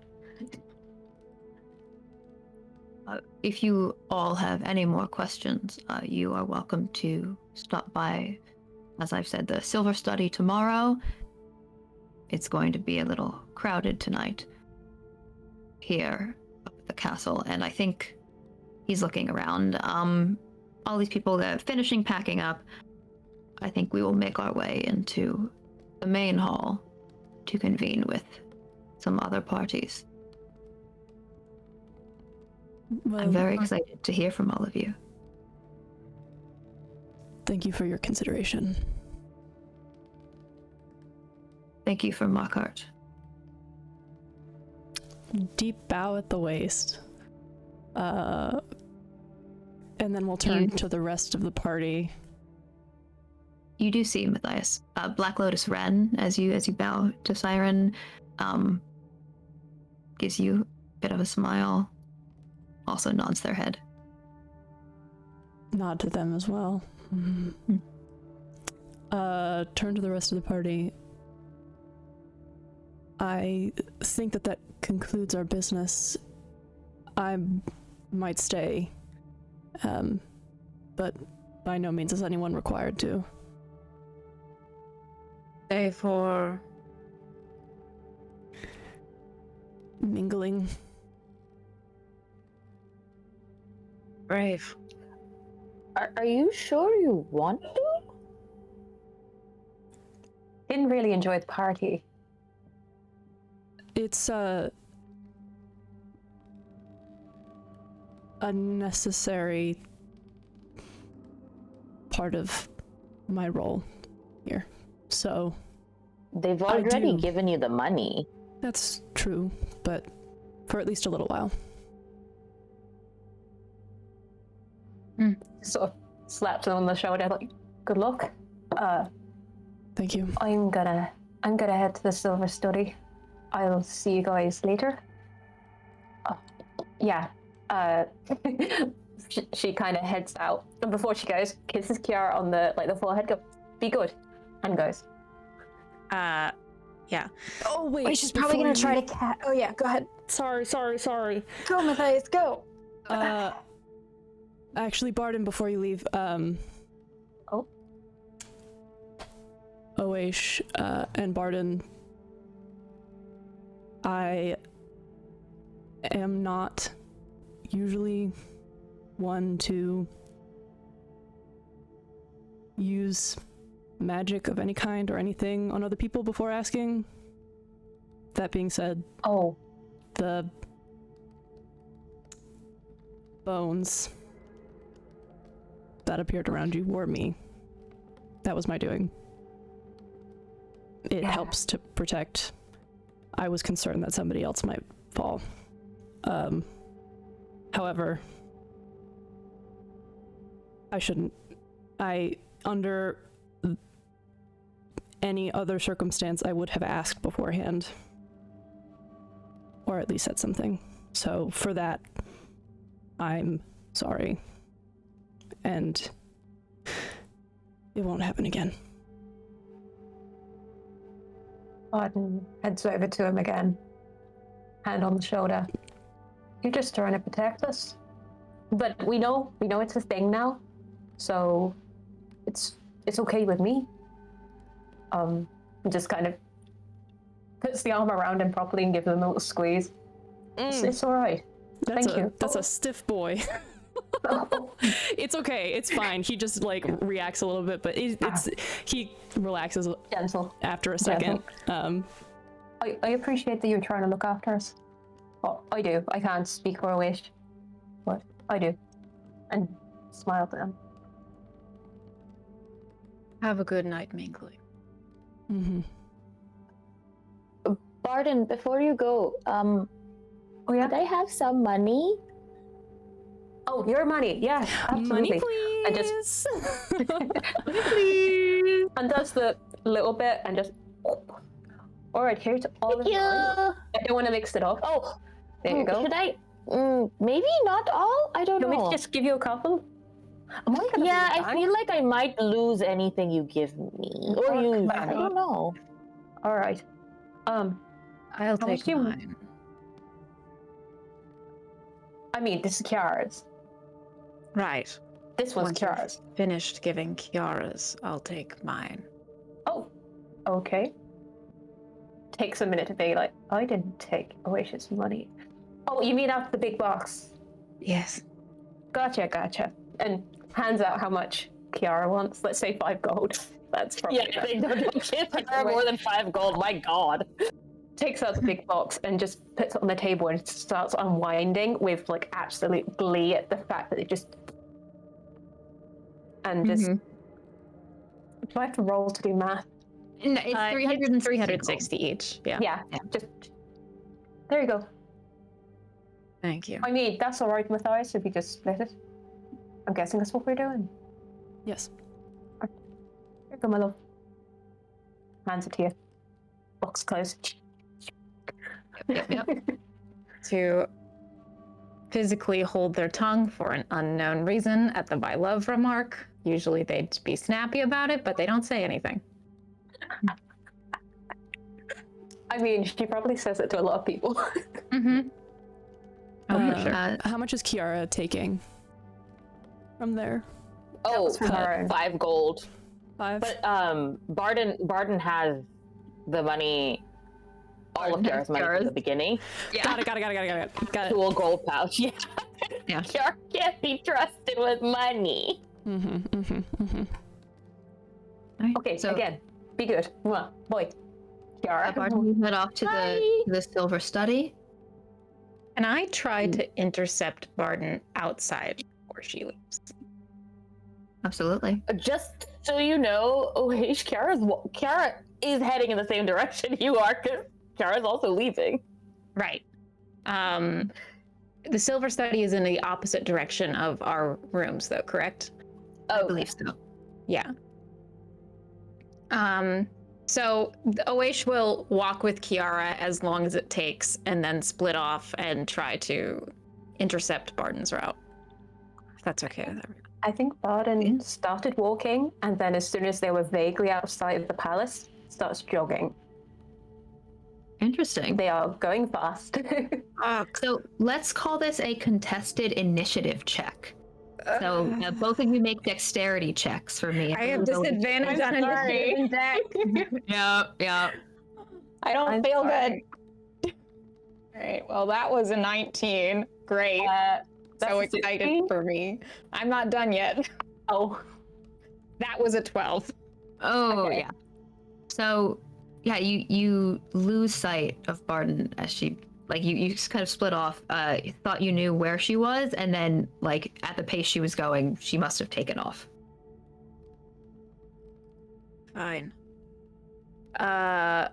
you didn't call. She's just Nope. eating. I didn't at all. Is there any way that I can procure a method of travel that is... Yeah. There are Uber. carts you can take around here. Can I get an There's Uber? like, yeah, you can get an Uber. They're actually not super expensive. In fact, they're pretty common here because it does take a while to get around the different rings. So each ring does have like a few people that are driving by, horses and carts that you can pick up. If you just want to grab one, I'm not sure you would know exactly where the silver study is, so it will take an investigation check to try and find your way there, but it's only going to be 2 copper pieces to take you there. in a Okay. cart. So, very cheap. And I couldn't just like tell the cart to like take me in that direction. You know what? Give me your investigation with advantage. It's not that hard to find. Okay. It's just, you know, I you could mean, you get don't lost go into in the foreign silver city. study. Yeah. You could just. Right. That was a 2. Oof. Do you have advantage? No? 12. 12 is enough. Yes, your cart driver will be able to take you to the silver study to intercept Barden before, hopefully before she enters. Is there anyone else before we get to that? Is there anything else? Yeah, I was gonna say if anyone else wants to like have a scene, because I just had the one with Siren and everything. Yeah. Matthias, you're lingering behind with Vice. I am.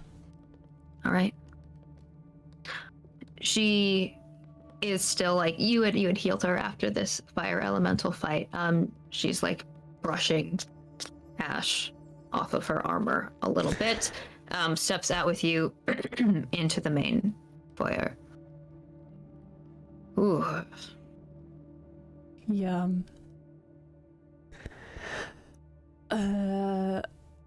At least we got funding. Yes. At least. What do you think of all that? You mean Fulcrum or our Yes. group? I mean, they're all eccentric in their own ways. I find myself typically less bothered by that kind of thing than I think other people are, but perhaps that's just an outcome Yes. of my experience with situations like this. Well, I do think they are earnest folk, but I do not like them. No. No. You deserve this job, Valerian, but I wouldn't trust any of those gold bloods to do it themselves. By gold blood, she means... High folk, nobility, rich people. Yes. It's an insult for rich people. I suppose Adding that's it to why... my vocabulary. I suppose that's why they will be the ones sitting at a mahogany table, and we will be the ones chest deep in snow. Yes. Well, we've been there before. Many times. Many times. Well, if you are going to engage in the small talk, perhaps I will take my leave, although it is always nice to see you. Oh, I did want to say, I think I will maybe accompany you and your crew back across the Kiktal. I am heading back to the Order, so... That would be helpful, I imagine. Yeah. Also, it'd be good to...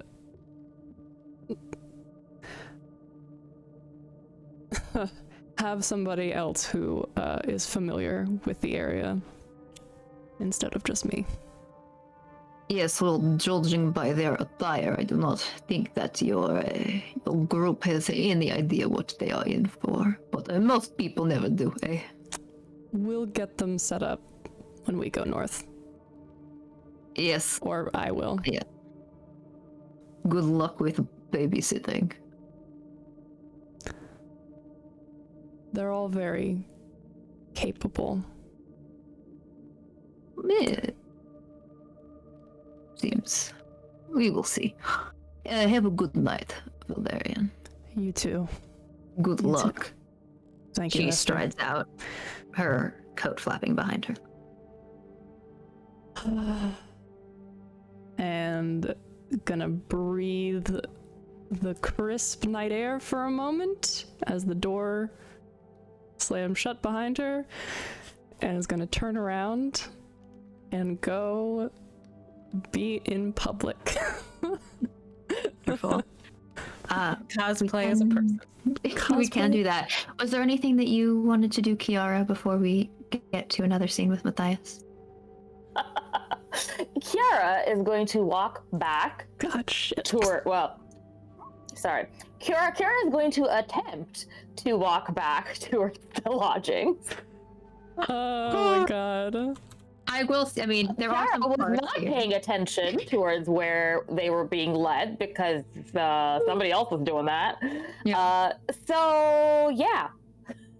Okay. Well, if you there again, you can try and grab a cart. There are people like the castle is, even though it's kind of dark and gloomy. There are some like. You can see the noble keeps that surround the castle. Like a bunch of them have lights on and lanterns. It looks like maybe some of the Sir Ducks are also throwing like simultaneous gatherings because of the arch gathering, you know, like for people to step out and go get some wine and like loiter at the different noble houses while the grand, you know, political convention is going on. So if you want to try and grab a cart to make your way back, I will allow you to also make that investigation check with advantage. Otherwise, it'll just be a flat. You said there's other gatherings going on. I think Kiara's gonna gate crash. Gonna gate crash a Sir Ducks party. Why not? Amazing. Oh, that is excellent. Okay. So you know absolutely nothing about this city. Do you just pick a random house to go into, or are you looking for anything in particular? Which one has more fun music? Fun music? Give me perception. Oh, this will be fun.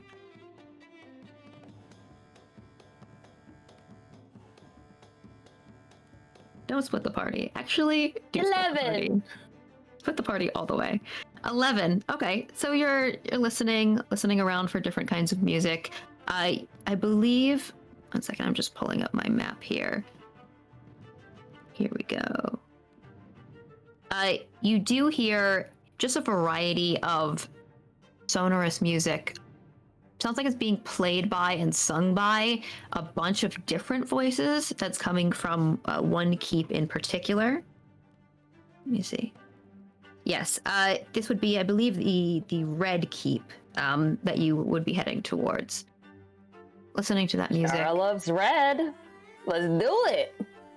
And with that perception, sort of like walking over, you see, I think it would be a few tieflings that, again, maybe vaguely familiar to you. You see some members of the semi-precious court that are also heading to this particular keep. It is a large group of people, so I'm not sure you would necessarily know any of them in particular. You might vaguely recognize there's a tiefling with sort of like this dark green jade skin that's wearing very, very heavy drag makeup and has like a white wig that they're wearing, like these very, very long claw nails. Their name is Emerald. So they're heading into this party. Few other people that you recognize. You do see, as you approach this keep, they don't have the same. The architecture is very, very different from the like hard Gothic cold style of the actual castle. These keeps are much warmer. They have more lighting, more windows. This one has like these salt beads that are actually like a net of beads that are kind of draped off of the outside of the massive building, which causes the moonlight to just like reflect off, making the building look like it is shifting slightly or shimmering, kind of like a disco effect to the entire outside of the keep. Yes. And it, as you like walk toward it, doesn't have any kind of gate or anything. There's just a sort of an archway and a wall around it. You do actually see what looks like some flora inside as well, some trees just like around the inside wall. Not unusual to you, but you haven't really seen it in many places elsewhere in the city. As you walk towards it, looks like there is two short halflings who are dressed in bright green, like almost neon green suits that are like standing under the first archway as you're walking in, and they are like talking to people as they enter. Kiara's going to attach themselves to the back of one of the groups of clearly folks from the Raj. They're going in. Hoods off, cloaks off. We're in full noble stance. Without a care in the world. Because Kiara genuinely believes it's a party. I'm going. I don't think Kiara's experienced a guest list before. No, I don't think so. Those are not very common in the Raj, anyway. Okay. But also, Kiara's been on every guest list. Like, what else, yo? This is going to be a deception check to try and sneak your way in here.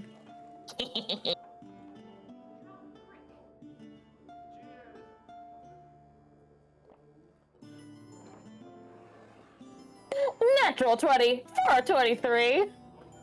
Incredible. They don't even stop and talk to you. You just like slide into this group. It's as natural as breathing for you. You can hear like boisterous voices around you, people saying that they're very excited to see what delights the bordello has to offer tonight. And then you slip your way inside. Kiara will, because they need to, and I need her to, touch some of these salt beads on the way in. But other than that, it's like grab a drink off the first tray that goes by, grab a snack off the second, and settle in for a show. Absolutely wonderful. You grab a drink, you step inside.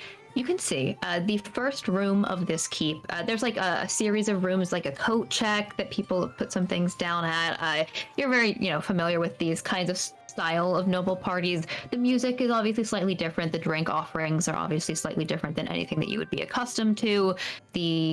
As you push inside, there are these salt chandeliers and lanterns that are hanging from the ceiling that also cause more of that prismatic effect. It looks like there's sort of like a small torch or a fire that's set inside these chandeliers and lanterns, causing these like wonderful refractions of reds and oranges and rainbows.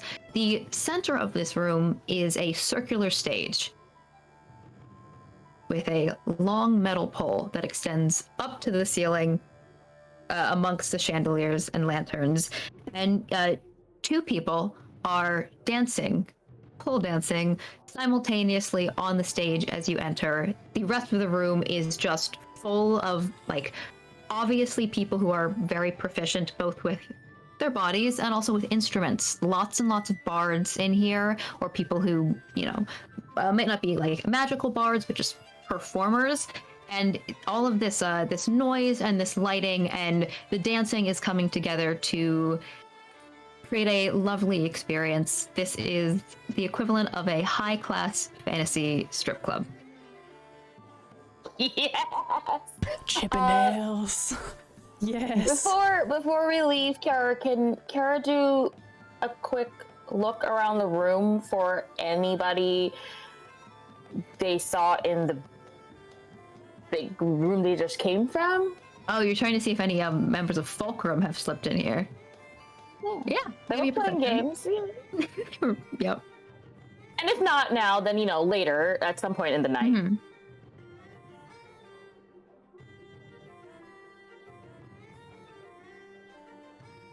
That's a big old 5. A 5. Now, looking around, you do not see any members of Fulcrum. Doesn't as well, like, with a 5, you're not looking for, you know, you don't get like a good glimpse of many people in particular. The noise and the lights are very overwhelming here, but it doesn't seem to you like there are very, very powerful political figures here. Maybe this is like one of the places that a bunch of their +1s go when the actual political officer. That's where all the juicy stuff happens. Well, then Kiara's just gonna, well, as a reminder for folks, Kiara slept great and had wonderful dreams. And so Kiara is going to whittle away the hours while everybody else is off doing serious stuff, making friends and having a good time.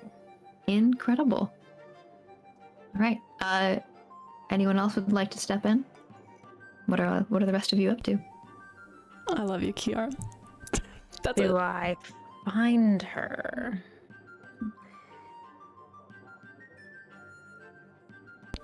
Do I find Barden? Oh, hang on. Yeah. There's a police. Damn. Yeah. So then, Okay, it's better now. Do some. Okay, cool. Okay, good. Yeah, I do think you would probably be able to intercept Barden. So, take it away, Shan. This is gonna suck. Okay. Yeah, what's Barden doing? Bon is probably catching her breath as she makes up to what does the silver study look like? I want to hear this description. All the exposition Nay. tonight. You guys are so thirsty for it. Give us. Always. Food. So the silver study is not on the actual the Duck's ring, not the highest ring. It's on the college ring. As we should noted, the kind of the opposite side away from the Horkle cottages. It's not super close to the college itself. The silver study has a bit of a more unique design than some of the other places around here. Most of them tend to be a little bit lower, a little bit squatter.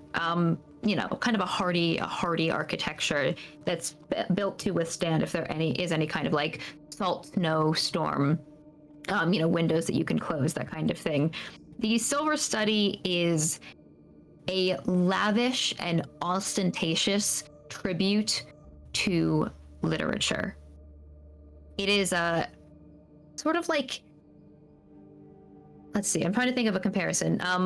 The New York Public Library, if you took that and you shrunk it down and then you put a bunch of like silver towers on top of it, like a very small, you know, like the size of a large house. But like almost temple-like in some ways, with these silver towers that all have elegant carved birds on top of them in different different series of flights. You see 4 birds on each tower, open windows that are letting the night air stream in, steps that go up to not mahogany doors, but look like they've been painted sort of a blue color and then speckled with silver paint to create the appearance of a night sky. The two front doors also have these silver bird handles that you can pull open. It doesn't look like anyone is around here tonight, though. And I think, as well, you're not sure if you've beat Siren here with the pace that you've been going. You knew he was heading this way, but yeah. Yeah, she's going up the steps. Ready. Yeah. So you're heading up the steps. I think with the cart, grabbing the cart, you probably would catch Barden before she goes inside. She's kind of fiddling with her bag to get her like seal and then to grab To get the yeah. Barden. Oish? What are you doing here? Are you okay? Can I speak to you about something? Sure. Walks down the stairs to stand by her. What's up? We received our funding tonight. Hmm. And Awaish looks an expression that you have not seen before, almost, I guess the best way to describe it is almost a little humiliated. But they say, there was... It's a little ironic, considering the kind of pieces that the prince gave us, but that is a spell that I was hoping to procure the ingredients to learn when we go out into the wastes. And it is a matter of some importance to me, but with the amount of funding we received, mine alone won't cover it.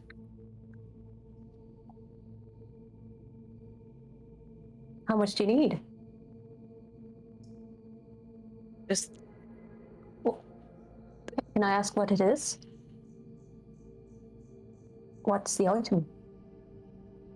it's not so much items as learning takes components, and components take money. Well, Just 25 or 50 or...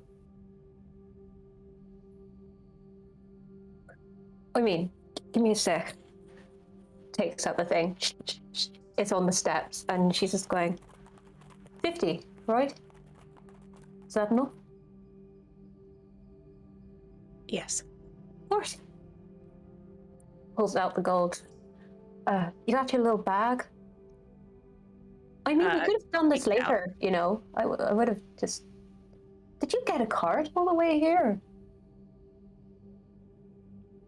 Just holds it out. Or she kind of just laughs and adds the money in. There you go. It's no problem. I mean, it's a very exciting spell. Pulls out her little one. It's pretty awesome. I mean, I don't think they got the tusks right, but you know, the prince made it, so I guess it's all right, isn't it? Yes. I was going to ask Kiara as well, but...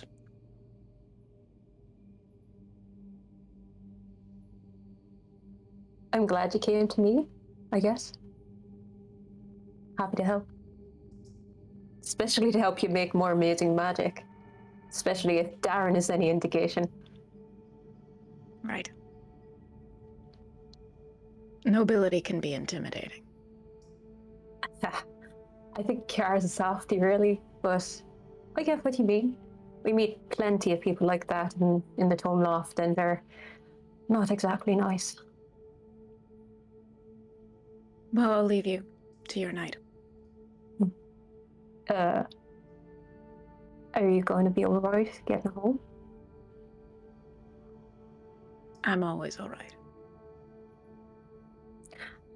Barden kind of, from where her hand is like loose, just below her waist, it kind of just drifts a little. Have a good night. See you soon. Get home safe. And heads to the doors. And I am so deeply sorry, Shan. But having pulled off their con, Sig walks back into the night. Excellent. Turning away with a self-satisfied smile on their face. I mean, I thought it was gonna be, but you know. That's so sweet. No. Are you taking a cart back to the cottages or just walking? No, they'll walk. They will not only walk, but keep an eye out for a postage station if they can. Okay. Get to that in a second. Mm-hmm. Matthias. That's me.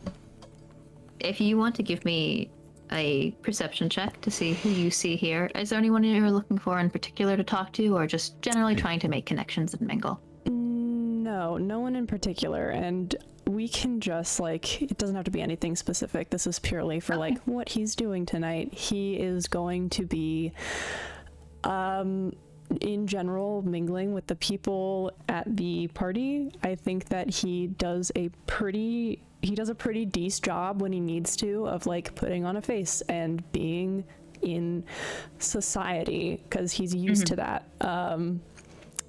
Or at least has some experience with it. And so he really just will probably find a face that is familiar in a group of folks who are talking, and will approach and do the bow and hello, meet a few people, shake some hands, probably be pretty quiet, but will interject with relevant. Got it. All right, bullshit. then I want 2 checks from you. Okay. First, I do want a perception, and then secondly, I want a general charisma check. And this general charisma check will affect something called your renown.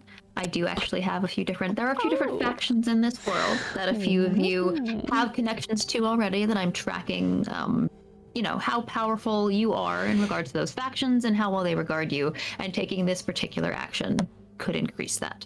Okay, so the first one, that's perception, that's going to be a 12. 12, okay. And do you want the second roll now?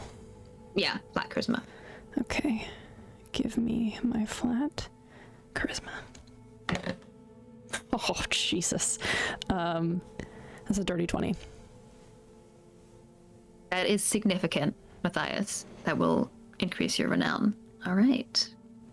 Me writing that down for later.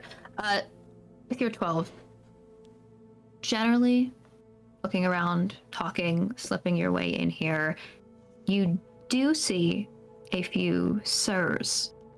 S-U-R, sirs, as in heads of Serdux, that are making their way up the stairs or stepping out of the room. At this point, the Arch Gathering itself has started.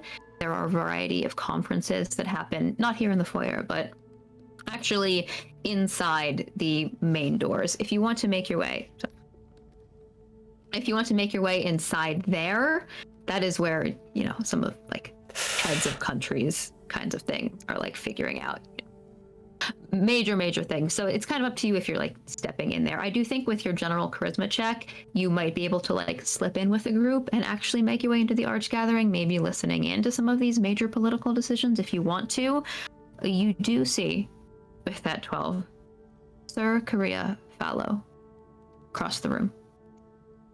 This is the head of the Fallow household. She stands there with her husband and Patricio.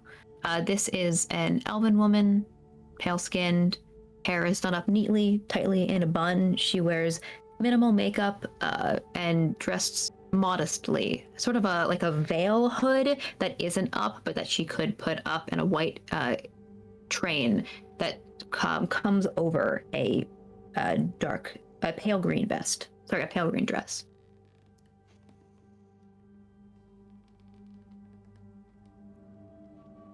No, I think he would turn away. And Yeah, you know who might accompany the fellows. So yeah, I think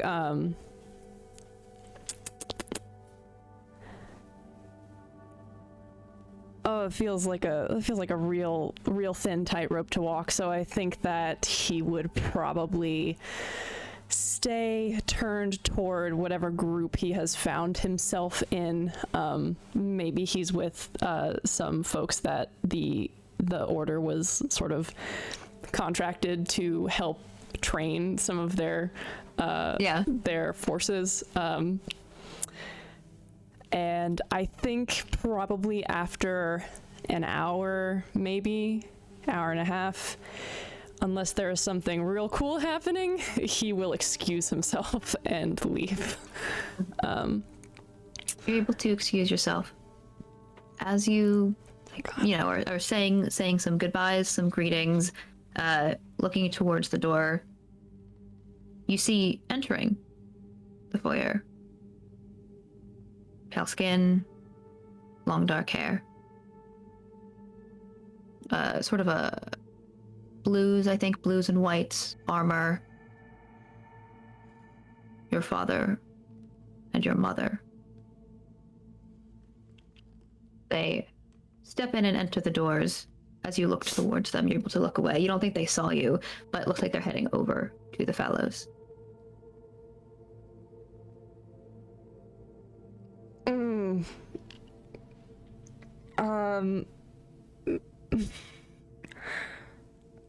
Oh, fuck me. He's going to... What would he do? As he's sort of walking away from his group and catches sight of the two of them entering, another swift turn, I think, towards the side of the room. Hard to hide when you're 6'7", but he's going to try and be as low-key as possible and avoid their notice and make his way towards the door. This will take a stealth check. If you would like, I would allow you to use your charisma. You've demonstrated that you are able to slip among groups here. So you could either use your charisma for a stealth check. That would be, taking your charisma but adding your proficiency if you're proficient in stealth, or your dexterity. It's up to you.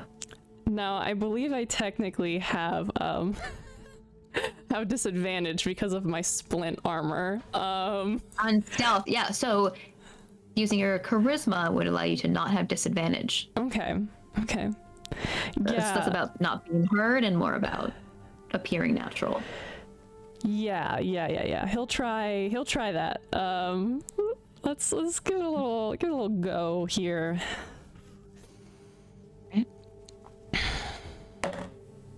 Okay, that's pretty good. That's an 18. I rolled a 15, so 18. Oh, you lucky bastard. Oh my god. You lucky bastard. I got a 17. Oh! Yeah.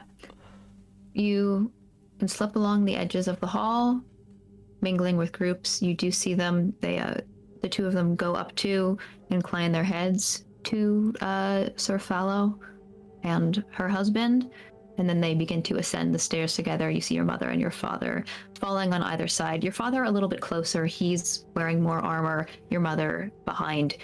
As you slip around and exit, your mother does glance back. At one point, she's sort of looking over the room. Her eyes do not fall on you. But you can see she looks a little bit tired, but a little bit older. But she looks good. She doesn't look quite as sad as when you saw her last night.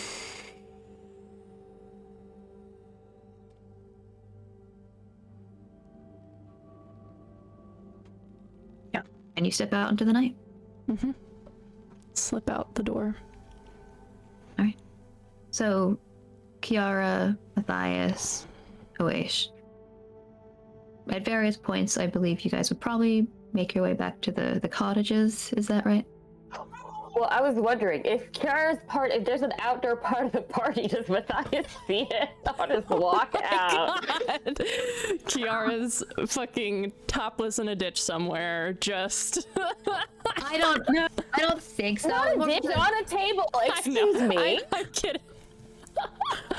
No, I don't think so. Based on like where you come down the steps, and then like the keep being sort of off to the side. I will also say this: if you guys had any plans to like reunite or chat, the art gathering happens kind of a bit earlier. Like you guys, it isn't actually that late, and there are a bunch of parties and taverns and things that go on late into the night here. So Kiara, you can stay, an hour, 2 hours, however long you wish. Matthias also staying and lingering, and Oish, obviously you're like taking a long walk all the way back to the cottages, looking for that post office, which I will get to in a second. But you might be able to reunite, have a drink. We all have our little statues. You do have We your could all just statues. chat. Well, you get one sending per day, one use, but you would be able to use those to catch up. So I will. Yeah. Go ahead. Oh, I was gonna say Kiara, after about an hour or two, is gonna leave that and kind of meander back towards where they're going, and will inevitably end up at a pub pretty close to where they're staying, and will send a message to everybody just saying, if anyone is not sleepy, I'm at insert name of pub. Prince Nomi turns up. Well, it doesn't send to everyone. It sends to the person that you. Sendle. Oh my god. You don't want to get drink. That's hilarious. That would be. I mean, very. Kiara funny, forgot Nomi had a statue, and so would have sent all. I do not. But also, if he shows up, they have words for him. I think it's that you can only choose one talisman to Yes. like send the sending to. Oh, okay, Yes, okay. yes. Kiara's gonna send to Barden and say, pass the word along. Barden will be very quietly pass it along to Matthias. Oh, you're gonna pass it to me? Alright,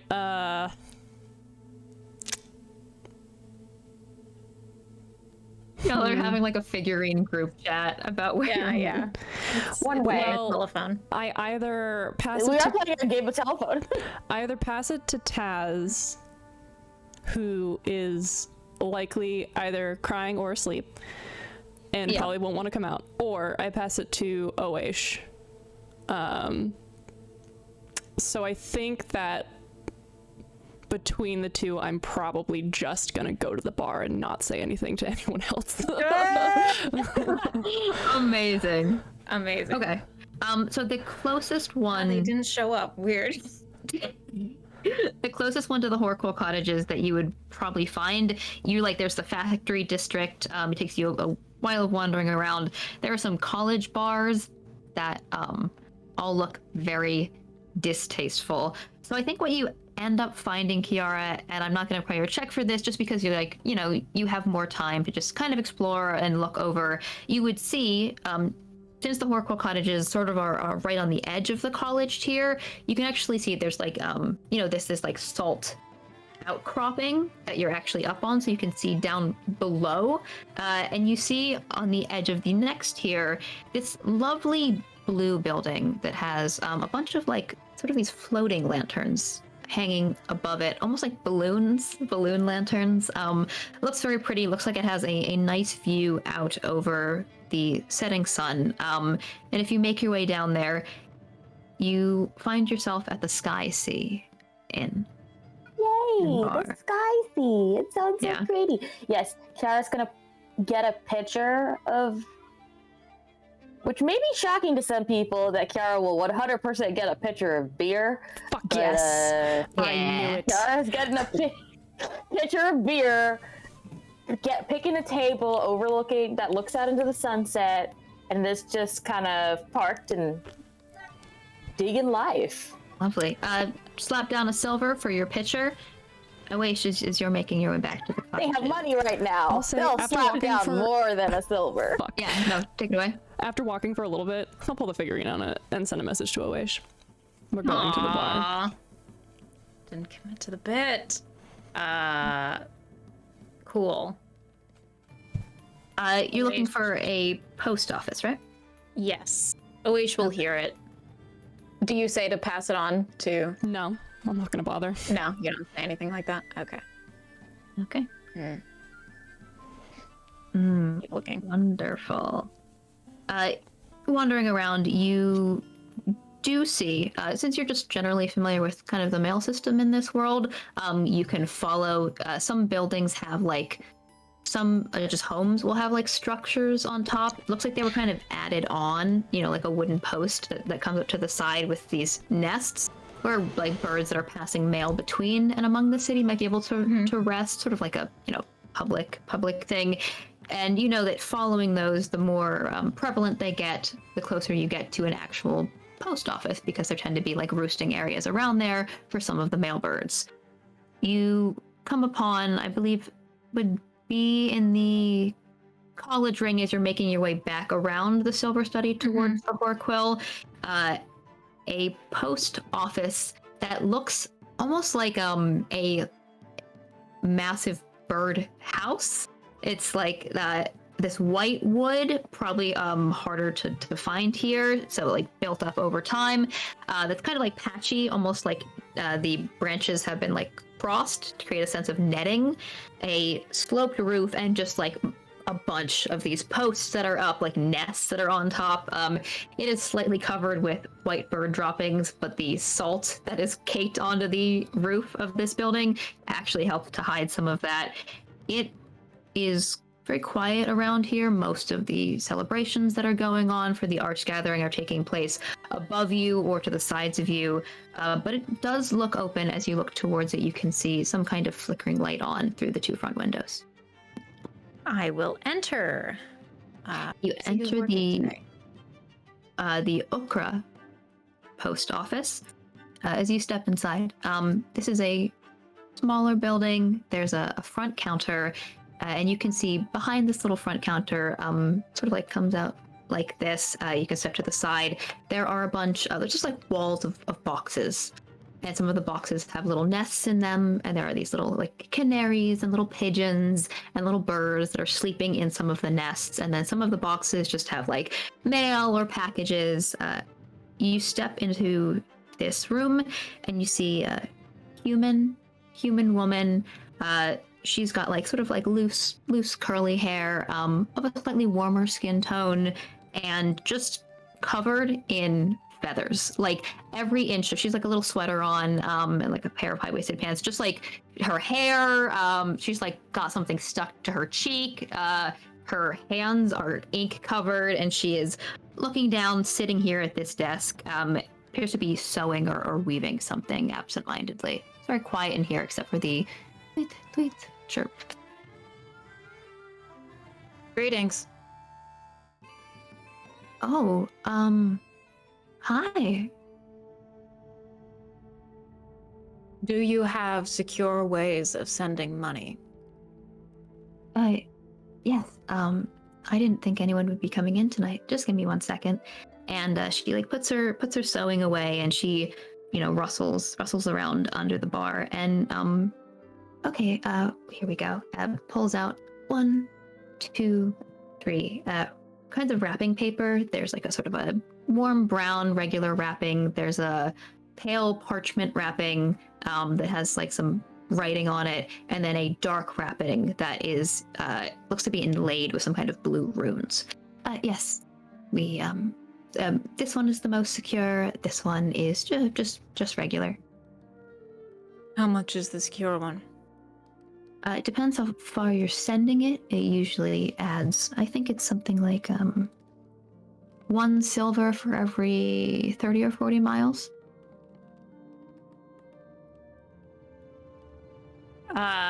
Can I do the calculations in my head for how far that would be? Mm-hmm. Yeah.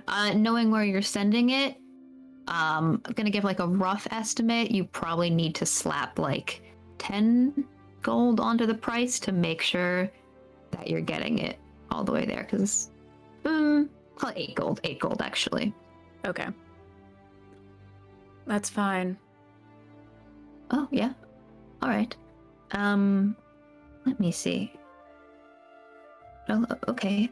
She like starts sorting that out and pulling a few things out and says, What are you sending? How big of a Oish- box do you need? Oish will take the pouch out that they've received that night and remove the 50 gold that Barden gave them, and then also make some quick calculations in their head very quickly and remove 150 of their own gold and also put that on the table. 200 gold.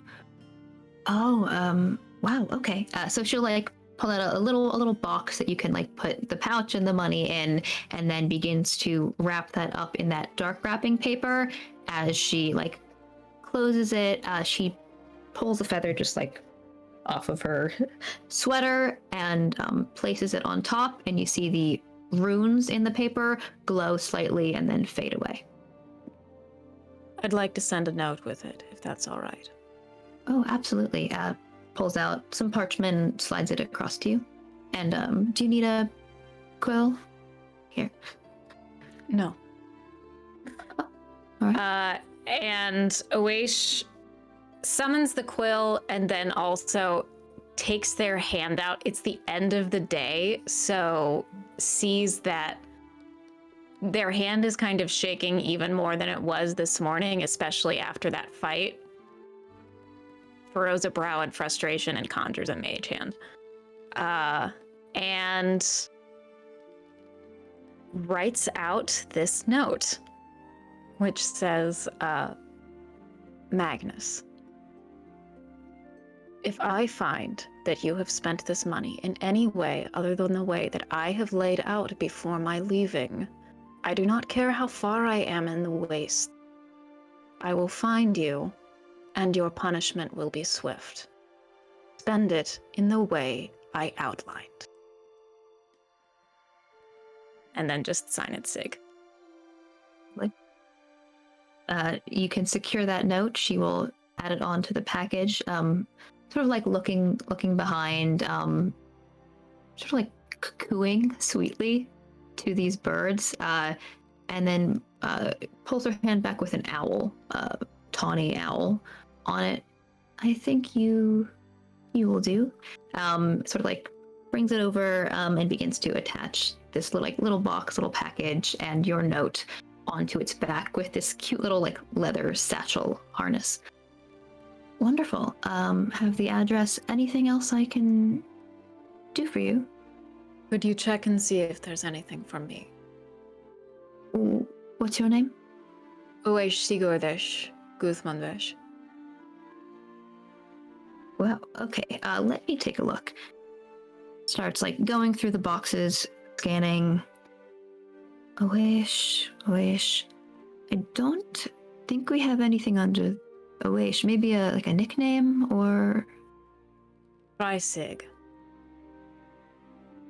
scanning through. OS. Yes. Here we go.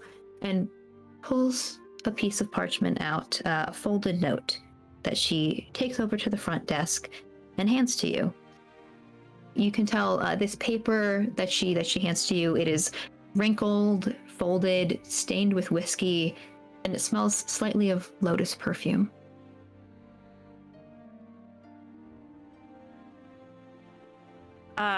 They grin just slightly and unfold it carefully. As you unfold it, you can see immediately that most of it is nonsense. It's kind of hard to make out, like letters that are just placed together randomly. Impossible to read most of them. But you do see after the letters NBR at the top, that written out the words, "Glad to hear you found your footing. The music isn't the same without you." But there's nothing else on the paper that you can read. They smile. Have a good night. Have a good one. Bye. And you can exit the post office and make your way to the bar. Yep. Oh. Or to the cottages, or I am unsure of where I go. Fuck. I'll go to the fucking bar. I'll do it. Okay. I think actually, if you don't mind, maybe we'll take our break now and then we'll Okay. have our bar scene. Oh yeah. Lovely. We will see you guys back in about 10 minutes. Make sure we're all good to go and you can't hear us, and then we'll reunite for some celebrations at a tavern. Oh, I love this fucking game. All right, everybody say goodbye. Bye.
Hello. Welcome back. Hello, hello, hello. The three of you, at separate times, disparate times, make your way to the Sky Sea Inn. This is on the outermost of the lower ring of Aethri. As I said, you can see the lovely sunset. It is just sinking below the horizon at this point, turning all those lovely reflections of clouds and reds and golds into deeper blues. This tavern is open air. There are tables out front of it. You can see one of the rivers that you, not the one that you had encountered, the high river, is actually flowing out beneath. People are wandering around the outskirts of this city. It is a cooler night, but still warm enough, still, that whisper wet or fall weather that will keep you nice and cozy. The floating balloon lanterns above this tavern drift in the wind. There are a few small fire pits along the outside of the area of the bar to keep you warm enough. Kiara, you have fetched a pitcher of beer. Looks like they have a sort of a fun theme to this place. They add a little bit of this like sweet blue syrup to all of their drinks, so everything that you are drinking is blue. It is fairly busy tonight, even though most people, if they can get into any of the parties, might be up towards the noble keeps, might be hanging out around the castle. But just generally, you see a few humans, maybe one elf. The bartender here is a blue dragonborn that you would have encountered, Kiara, as you go up and fetch your beer. So you're already sitting down, but Matthias and Oesh, up to you guys who would arrive first and what you're doing here. Interesting. Probably Matthias first. Probably me first. I stayed for an hour. I'm not sure how long it would have taken Oesh to go chase Barton down and then go do their thing. They had a slow walk back kind of thing. Like they're not in prime walking shape right now. Cool. Then, yes, Matthias ducks inside the door and casts a glance around, sees Kiara with a big pitcher of beer, and seems to visibly just relax just a little bit and will walk toward Kiara, pull a chair out and sort of plop into it heavily, and lean forward on his elbows.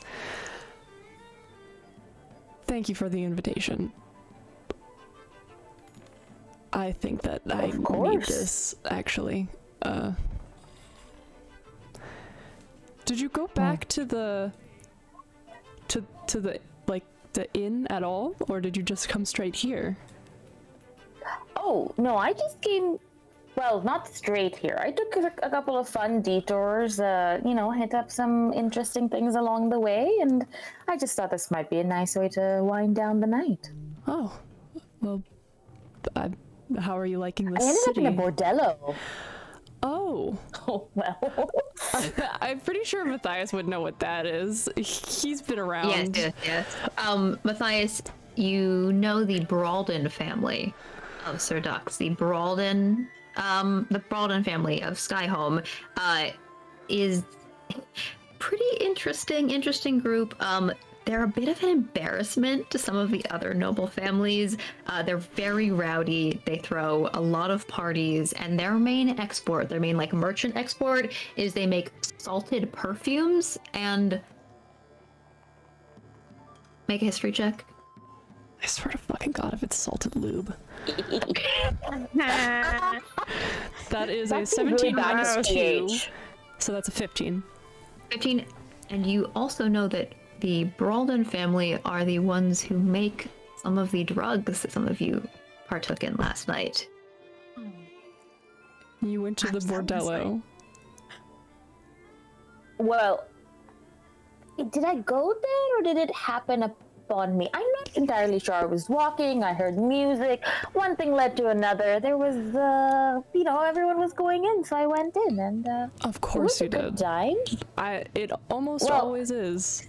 No, it's This is not judgment at all.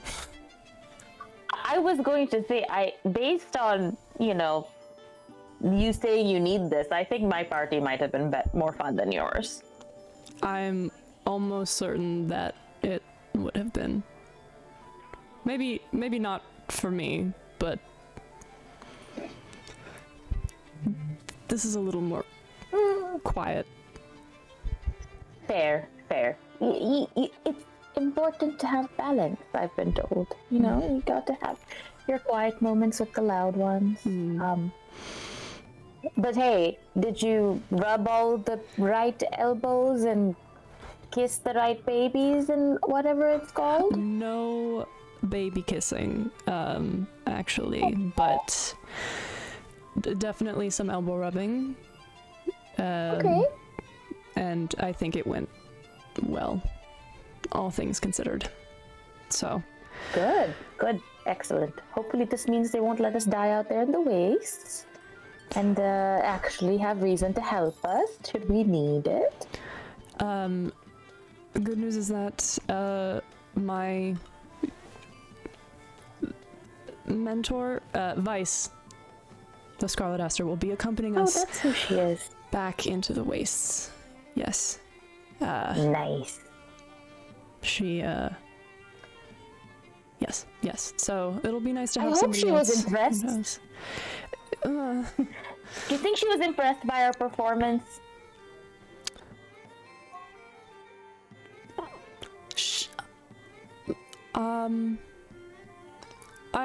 I think that if it hadn't been agreeable to her, we would all know.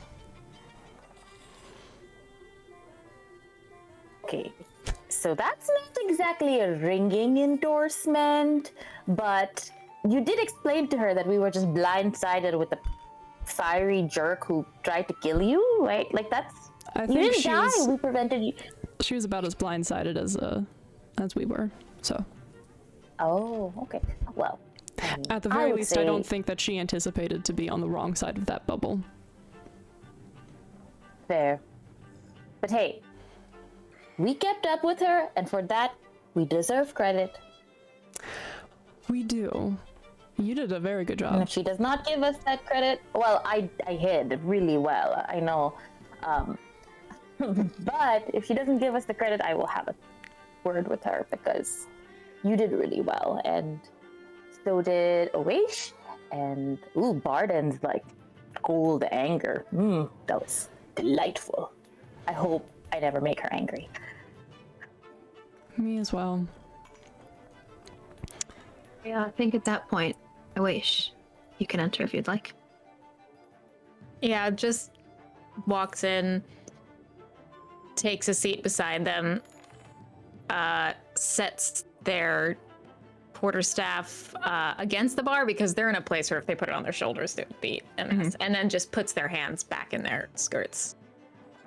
Doesn't even really say a greeting, just next to them. Yeah. Welcome back. Hello. Hello. How was your evening? Productive. I suppose we want different things from our evenings, but I'm glad you had a productive one. I went for fun. And that is... I was successful. I had a lot of fun. I went to a party at a bordello. Yes. All right. I didn't have the same level of fatigue this morning as some other folks, so I thought I might as well go burn off some energy so I don't annoy the rest of you with all of my...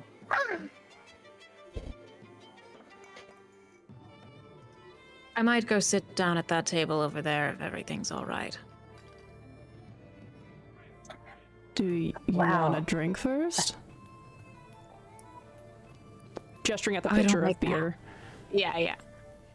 I don't make a habit of drinking. All right.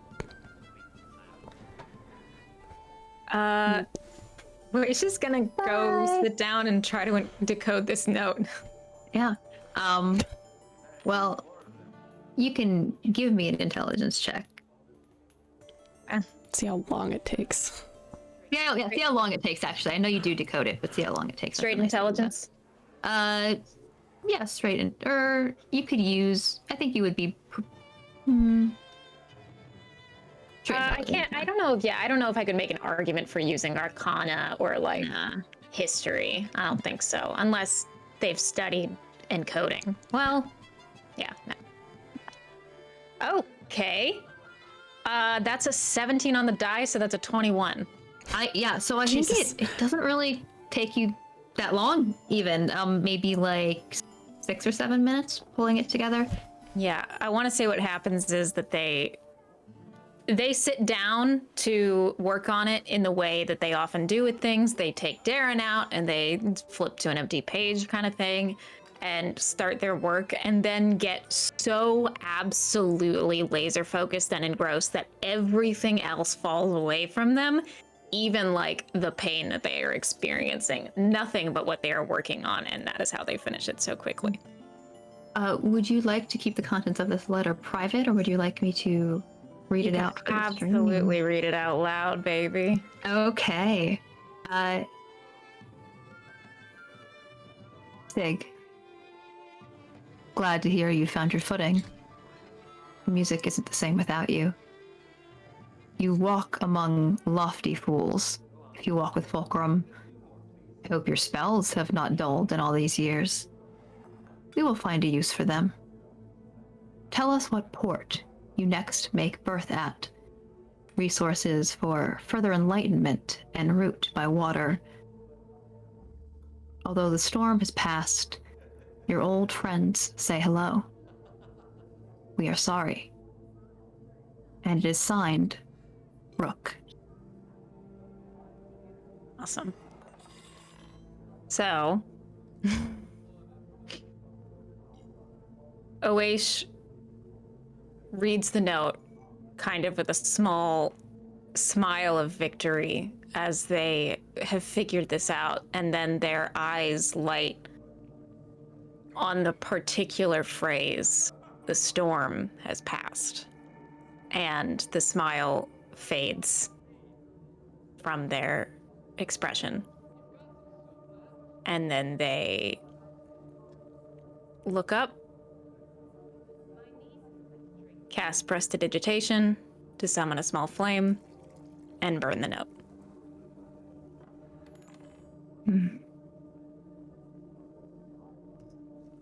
The sunset dies down a little bit more. You can sit, sip your drinks. About, I think, 15 or 20 minutes later, some bustling around you. A bard begins to play. Someone comes in, sets up a violin. It's like a sort of down on his luck human man with a bit of a scruff. Just starts playing a violin. He's decent. A few people start humming along at the bar, and then you hear from behind you guys, and hello, always good to see you again, from the bartender, that dragonborn. And then stepping in, a few people sort of turn around and look. A tiefling. A mass of curled ombre hair. A crop top with a revealing diamond. Black. Loose blue skirts. Curling tail with an upside-down heart shape at the end of it. Sharp eyes. Full lips. You would say very sort of like a sweetheart face. Very friendly looking. She steps into the bar and she says, "Oh, hello. How are you doing tonight?" Bartender says, "Very well. Good business." She steps in further. She is pink.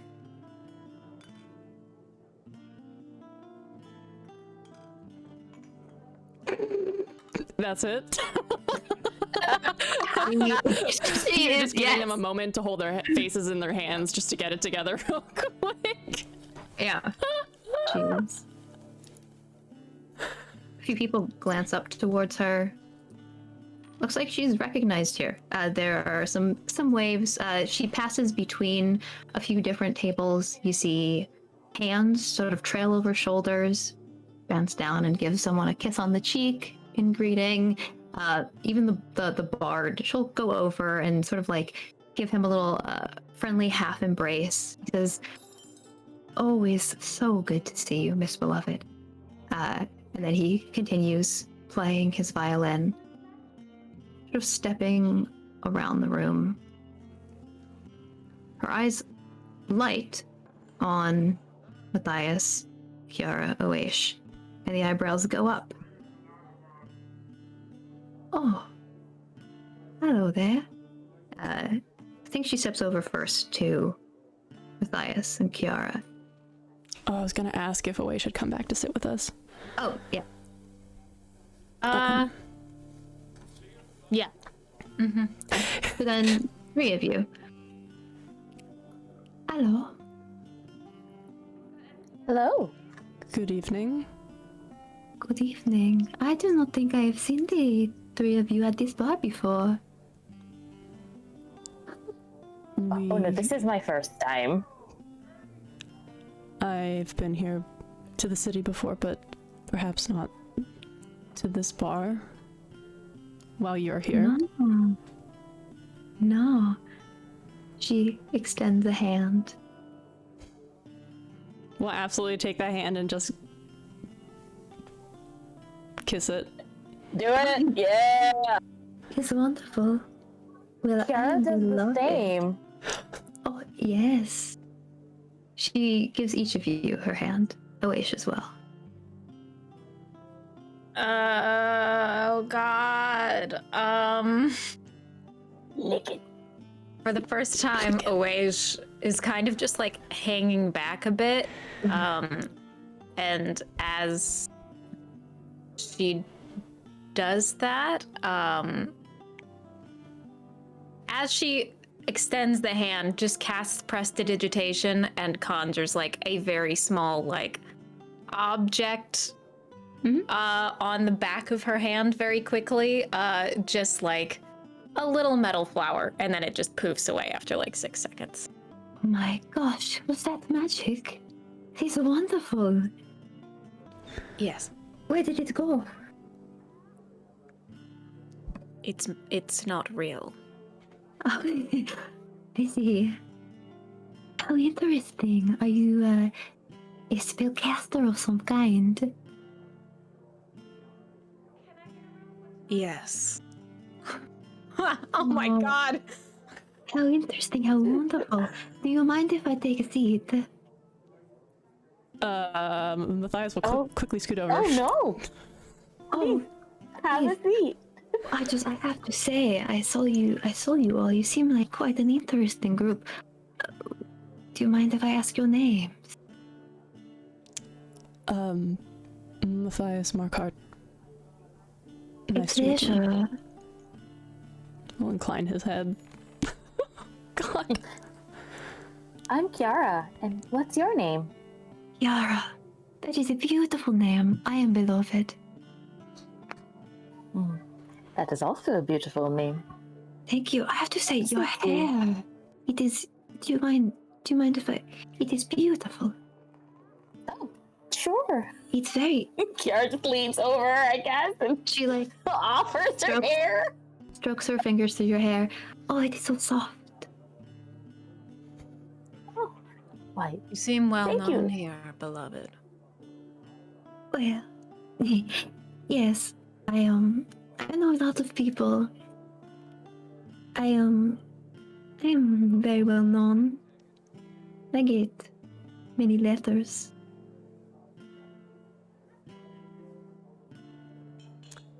Many letters. Oh yes, it's a sort of part of my work. What is your And work, beloved? Well, I cannot say much about it, you see. It is a secret, but it is a very precious line of work. Damn it. Does that mean anything to Kiara? Absolutely. Precious. Okay, that's what. Yeah. So, Precious, maybe she's hinting at being part of the semi-precious court. Well, I guess, has Kiara heard of Beloved or seen Beloved? Give me a history check. R.I.P. to Barden. Sucks to suck, dude. You missed it.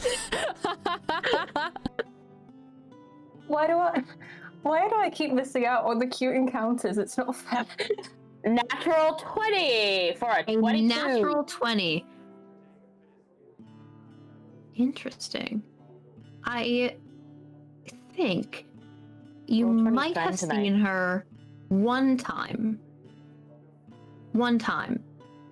in Zoraha. Just in it's like a very faint memory of like passing through in the city. You might have passed by her.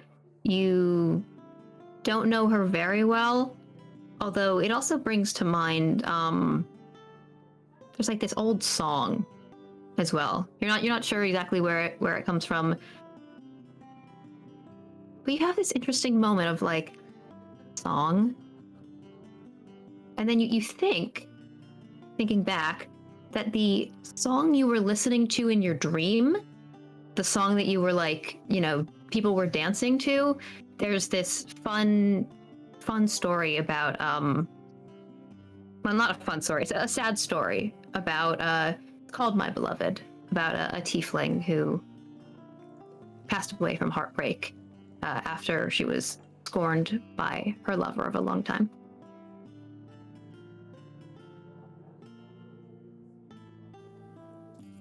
Are you named for a song, perhaps? Something like that.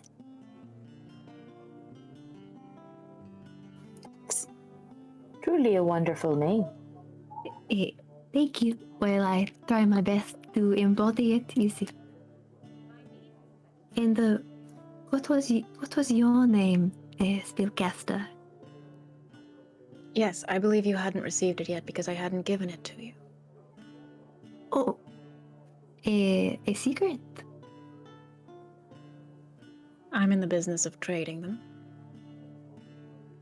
Interesting. Well, you seem like a person with a lot of secrets. How wonderful! A puzzle. I love puzzles. And what brings you all to this fine establishment on such a busy night? Just some relaxation after a long day. And some good views. Yes, the views are wonderful. She looks at you, Matthias. You look... Is that painful, Mr. Matthias? You can just call me Matthias. No, not anymore. Not anymore. Well, you look a little bit... I'm not insulting you, I want you to know, but you look a little bit tired. After the day we've had, and he'll look around at the three of them, all of them together, I'll admit to being a little tired. Oh, well, I'm very sorry to hear that. I hope you... Well, you could be in for a restful night, if you like. She reaches out across the table, sort of hesitates. Like before she reaches her hand out or touched Kiara's hair, there's this moment of hesitation. She asks, she asks without asking if she can touch you. And she reaches for your hand and pauses. I think as soon as she moves to reach, his eyes just immediately flick down to her hand, and there's a sort of stiffening, but he'll Kiara bumps you with her elbow, the one with your friend next to you who's all kind of shoves you a little bit forward. and he'll shift and try to make it look natural, and we'll relax a little bit, and smile gently. Yes. I'm sorry, I did not mean to overstep. No, not at all. It's me. Don't worry. No, That's no. a very No. nice Please, not invitation. With you. I only wish to say, I do massages if you are tired after a long day. Restore your health. I'll take the invitation. Oh. Yes, wonderful. She scoots her, pulls her hand back. Somebody else wants it. She Kiara will go next. It's fine. she scoots her chair closer to you, away. Again, just sort of pauses. Holds out a hand. First, I think for your you don't have your hands revealed. I think for your shoulder. Oh, out then- here. Well, Maybe someone more private. More private, yes. Well, I could do that. I was just. She rubs your shoulder gently. She's actually you can tell. She is actually offering, in this instance specifically, a genuine massage. She knows, Yeah. knows about actually giving massages. And rub your, she's talented. So rub your shoulder a little bit. Her other hand comes up to her chin. She's rubbing your shoulder as you guys keep talking. Yes, well, I do offer some other private services. If you're interested. Extremely. If Kiara, you wouldn't like to go first. I saw you expressing interest. Oh, yes. A massage just generally sounds lovely. Yes. Well, you look like you have such. Your skin is glowing. I wonder what do you have a routine in particular? She begins to engage Kiara as well. Skincare regimen, sis. Drop the regimen. And we'll take your hand and start massaging it. 12-step Raj Empire skincare routine. Yeah. As you guys are talking and chatting with her a little bit, you can see there are looks around the room towards the table. Not active jealousy, but just people are kind of glancing over. They know what's up. Not the first time a woman looked at with active jealousy. Yeah. I'm not suggesting that they find a place to go. Fuck. I'm simply asking if there's a back room that maybe has a patio that has a massage table where they can hang out alone. Vibe, maybe. There are some nice seats, a hookah little thing, perhaps. Is this just Matthias? Pillows. That's Matthias's vibe. Awais just wants to get this person alone. He's if you want to think we're going to fuck, sure, great. So the Matthias, I'll vibe. And the bartender would have a little sort of a private room or a little hangout. This is a one-story tavern, but there is actually sort of a dome on the top underneath the lanterns with a little table set up and some pillows so she can go up and give you a private massage up on the roof and you'll still be able to see the amazing. Oh, that's nice. Hell yes. Can we do that and then we can leave Awaish alone with her later if she wants. Yes. Yeah. Well, yes, Kiara, if you would like to go first, or, not. Matthias, do you want to go first? No, please, I'm very patient. You also have taken more of a beating today. A beating? God. I'm so sorry. That's okay, he liked it. I am not fond of violence. I am not, I do not like that. I'm sorry. I'm sorry, I couldn't not. It was a necessity. Well then, I'm so sorry, Kiara, but I think you will have to wait. Of course. Yeah, come with me. The most persistent wingman ever. I love you so much. So good. So good. She takes your wrist. Her hands are warm. She tugs you with her. There's like an exuberance and a glee as she like steps outside, and you can ascend this like little ladder up the side. She gives the. How is she compared to Matthias? How tall is she is 5 foot tall. Jesus, 5 feet, so. I'm a foot and 7 inches taller than her. Yeah, she's pretty small. She's like very petite. Yeah, she drags you up. She's very excited. Yes. She's very expressive. She like waves to the bartender, and the Dragonborn gives her a bit of a nod and a fond smile as you guys go up to the roof. As he gets tugged behind, Matthias sends a look back to Kiara. That's that mixture of I love you, but I hate you. Nice. Does the finger waggle? Oh, Finger waggle with one hand as they're drinking their beer with the other. I was gonna get pulled out by a very pretty lady. You can lie down right here. Just tell me where would you like me to work at the kinks? Shoulders and back, baby. Man's Absolutely. got tension. Oh my god, I bet. And you said, did you wear your armor, or did you like leave some of that at the cottages? What are you? Oh, he was wearing like nice formal military dress, so he would have been in armor. But it's like military dress for the order, so it's armor. Yeah. So yeah, he doffs it. If you're comfortable, you can take that off and leave it here. She sort of like goes over and takes a tinder box from this room up here and starts like lighting some of the candles. So getting a bit more warmth. The dome actually like traps a bit of warmth, so it's pretty cozy in here.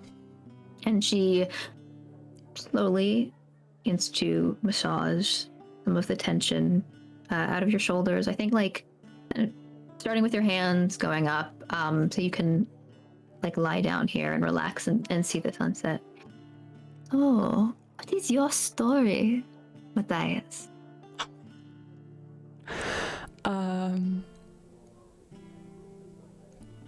I'm sorry, I'm just flashing back to all the times I've been at a chiropractor, and my chiropractor's asked me to talk to him while I'm face down on the fucking bed, just trying to talk into the U-shape thing.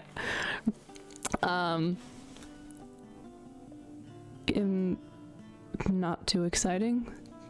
Here on business. Not too exciting. When she takes off his arm, or when he takes off his armor and like pulls his shirt off, the scarf down his face continues down his torso, and he has a lot of other markings, like some of them made by blades, some of them made by tooth and claw, kind of more animalistic. Some look like the leftovers of arcana and spells and shit.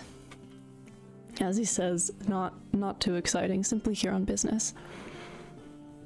I hope you're not lying to me, Matthias, because it seems like you have been through many interesting stories. A few. Are you a storyteller, or just someone who likes listening to them? A little bit of both. You seem like you could tell a very good story.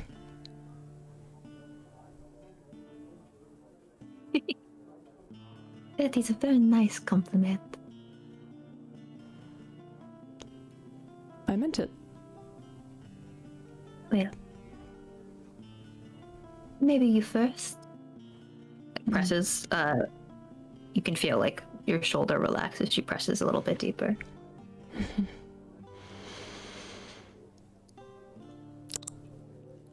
I don't want to take time away from Barden in case we want to do something, but I will tell her a story, and we can either RP this, or I can just say that I tell her something. How about we say, for this moment, you tell her a story, and we'll come back to it at a later point. Great.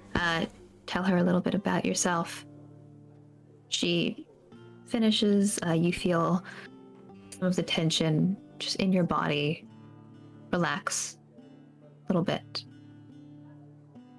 Well, is there anything else I can do for you, Matthias? That was very nice. No, that was lovely. Can I Wonderful. pay you for your services? I never mind a tip. How much do you usually get for a tip? Oh, well, just for a massage. Silver, maybe? He'll do 2 silver. She takes it. She, like, slips it into her crop top. Thank you.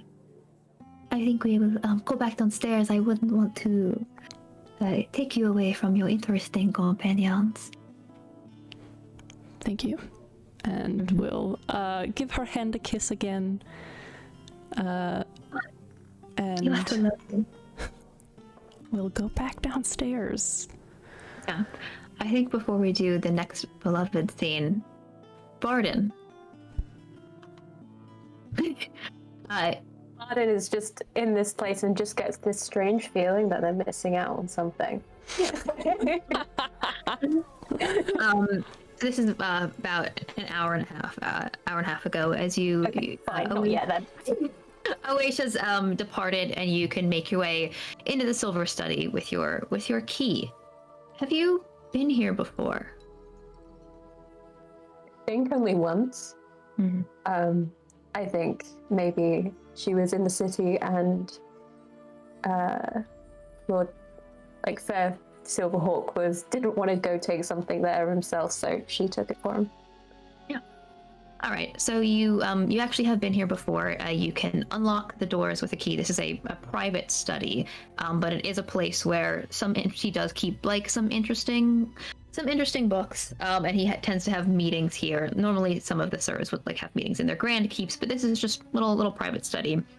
So you can step inside. There is like the sort of a small entrance with again like places to put cloaks, and then it opens up, and you see a lovely warm room. There is a sort of a squat stone circular hearth in the center here with bookshelves in a circular formation surrounding them that sort of spiral outward, so you can like walk in and the room gets warmer as you walk inside. The ceiling is blue velvet, more of those salt orbs, sort of that starry pattern.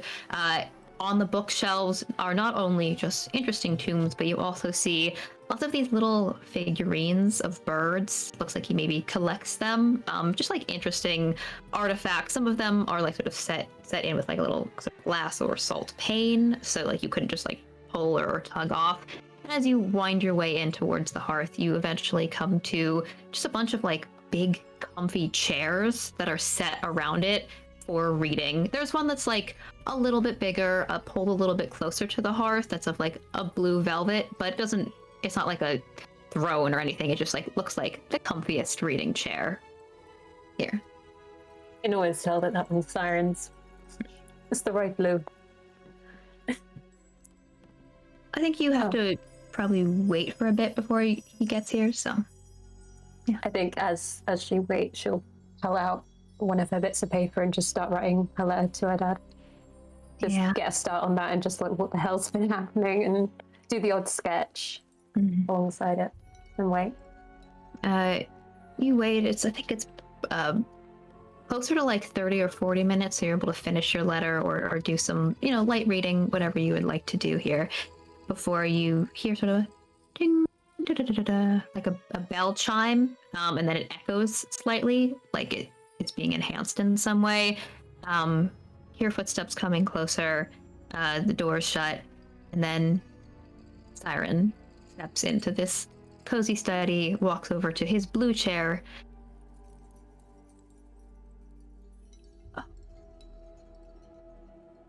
Hello, son.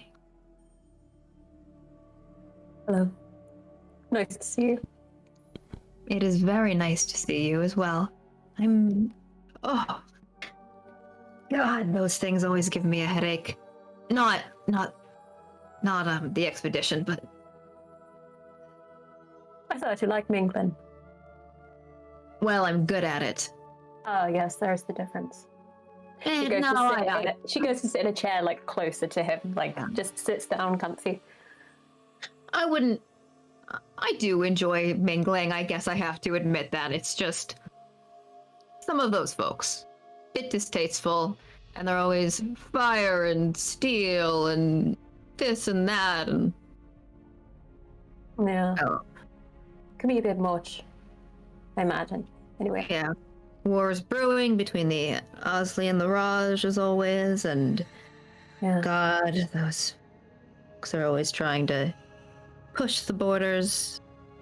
I much prefer some of the folks from Muar Albara. Such interesting devices that they make, but I am getting ahead of myself. What can I do for you, Barden? One, thank you so much for meeting me. You didn't have to. I could have just I could have found it myself eventually, but you know that there's not a lot of people I can talk about this to. So yes. I think I told you a little bit about the dreams before. After my first rage, as it were. Yes. They've been getting more frequent, and last night I dreamt of I think I dreamt of the Moonlight Cathedral. Really? She describes it. She describes the entire dream. Walking up there, being feverfew for a moment, pulling away the creatures, the light, the moons in particular. Huh. They've never been like that. And okay. I did take drugs beforehand, but I don't think it's quite. Do you want me to tell your father that? Please don't. Well, there's nothing wrong with a bit of fun. Can you imagine his face? It means that. He would. His poor ears. I don't think I've seen him like that since we got a shipment wrong, and it was just all romance novels, as far as the eye could see. You see, he jokes about it, but he did like some of them. I found some of them at home, I will say. Well, that is very strange, Barden. I mean, I know you're. No. I'll do some research, but I am very busy. I've wanted to look into this for you a little bit more, but I know. I know you're busy. I worked out what night this could have been. I managed to see the moons, and I think it was on Searfest. yes. What can you tell me about that? Oh, Sears Fest. Well, let me see. Holidays celebrated more often, I believe, on the coast. It is a festival to Sear. I don't know if you... Are you a worshipper, Barden? She's kind of sat, legs apart, leaning on them with her elbows, and she kind of looks down at her hands and... No, not really. To each their own. So you probably wouldn't know, but usually water fertility in some cases, as I said, celebrated more on the Prelian coast, but also used to be a little bit more popular, I believe, in Upper Skyhome, as it were. So that is particularly interesting. If you can get me more information about anything that you remember, like the details of the moons or the temperature. She pulls out the journal that she'd written in immediately after. She has copied it out twice, so she's got loose papers. This is what I've got. All right, so he takes that, he scans it over briefly. I can give you a little bit of advice. So I don't have again, a lot of time to do any of the research, but I believe you would find, actually here in this study, I have a few different books that relate to calendars, histories, festivals. Not as much your kind of literature, I think. A bit boring, a bit dry, so it might take you a bit of time to get through tonight. I've read my father's reports. I can manage. Yeah. So interesting. I wonder. Sears Fest. God, I mean, if it's not just any old dream, maybe we could learn a little bit more information about the supposed Moonlight Cathedral. I've always thought it was real. Definitely felt like it. So he will he's like mage hand pull down some books from this study for you, like gestures, and an unseen servant like pulls a table over, and sort of like you guys can like lay out some books as well if you want to do any kind of research here. It might take you a while, but he will like get you set up to tuck in and pull through and see if you can find any more information about this cathedral. As soon as Siren leaves, because I imagine he rushes off, and at some point, Barden will take all the books off the table and sit on the floor and just arrange all the books around them in like a circle.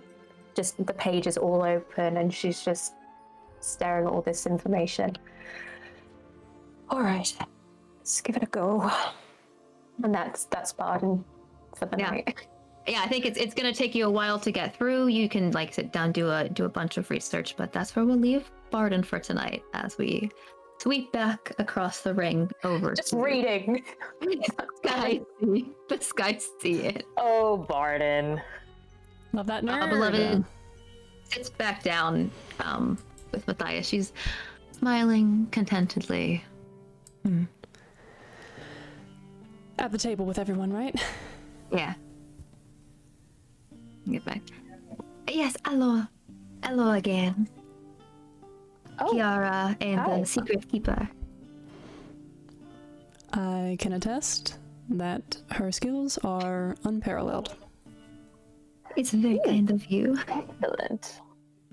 Small smile over at her. She blushes a deep purple. Oh boy. You know what? He'll just give her like a little wink, and then he is going to sit down. Kiara, did you want to go next? Oh. I'm at beloved's leisure.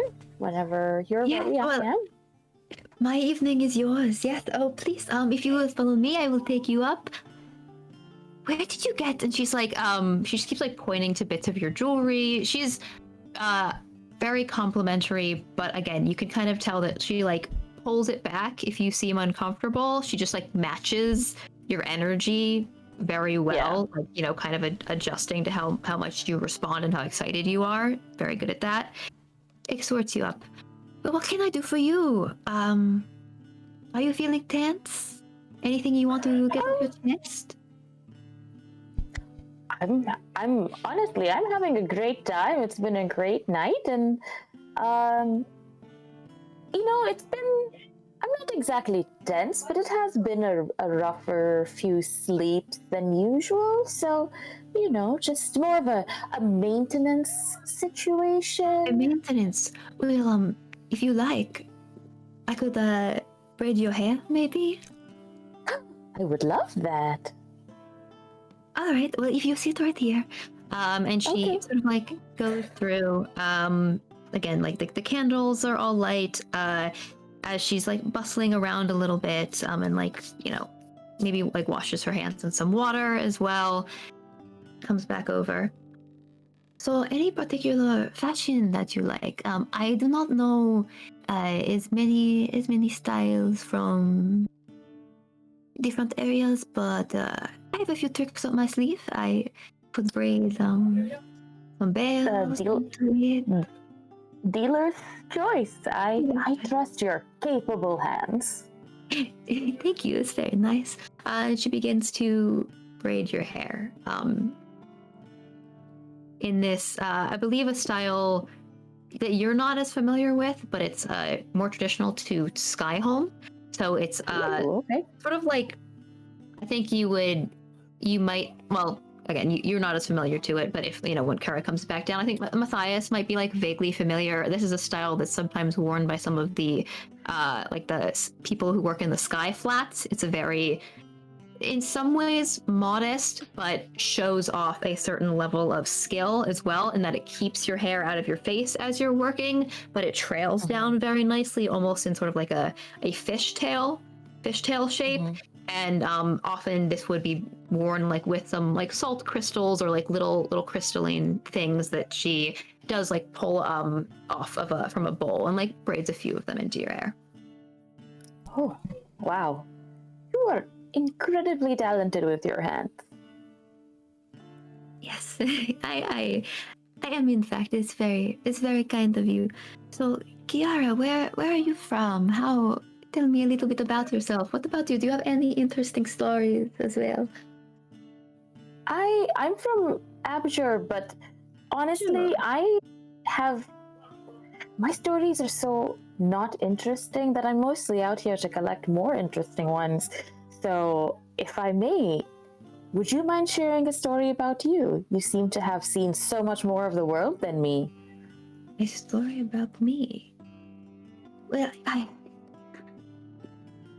don't always like to talk about myself that much, I have to say.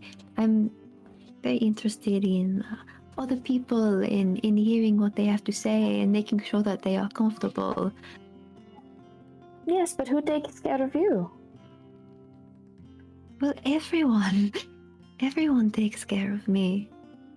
Oh, I'm glad to hear that. Sometimes when all you do is take care of others, you can forget to take care of yourself. But how about this? Maybe if you don't want to share your own stories, that's totally fine. Perhaps a good story from somebody else? You can keep it anonymous, of course. Ah.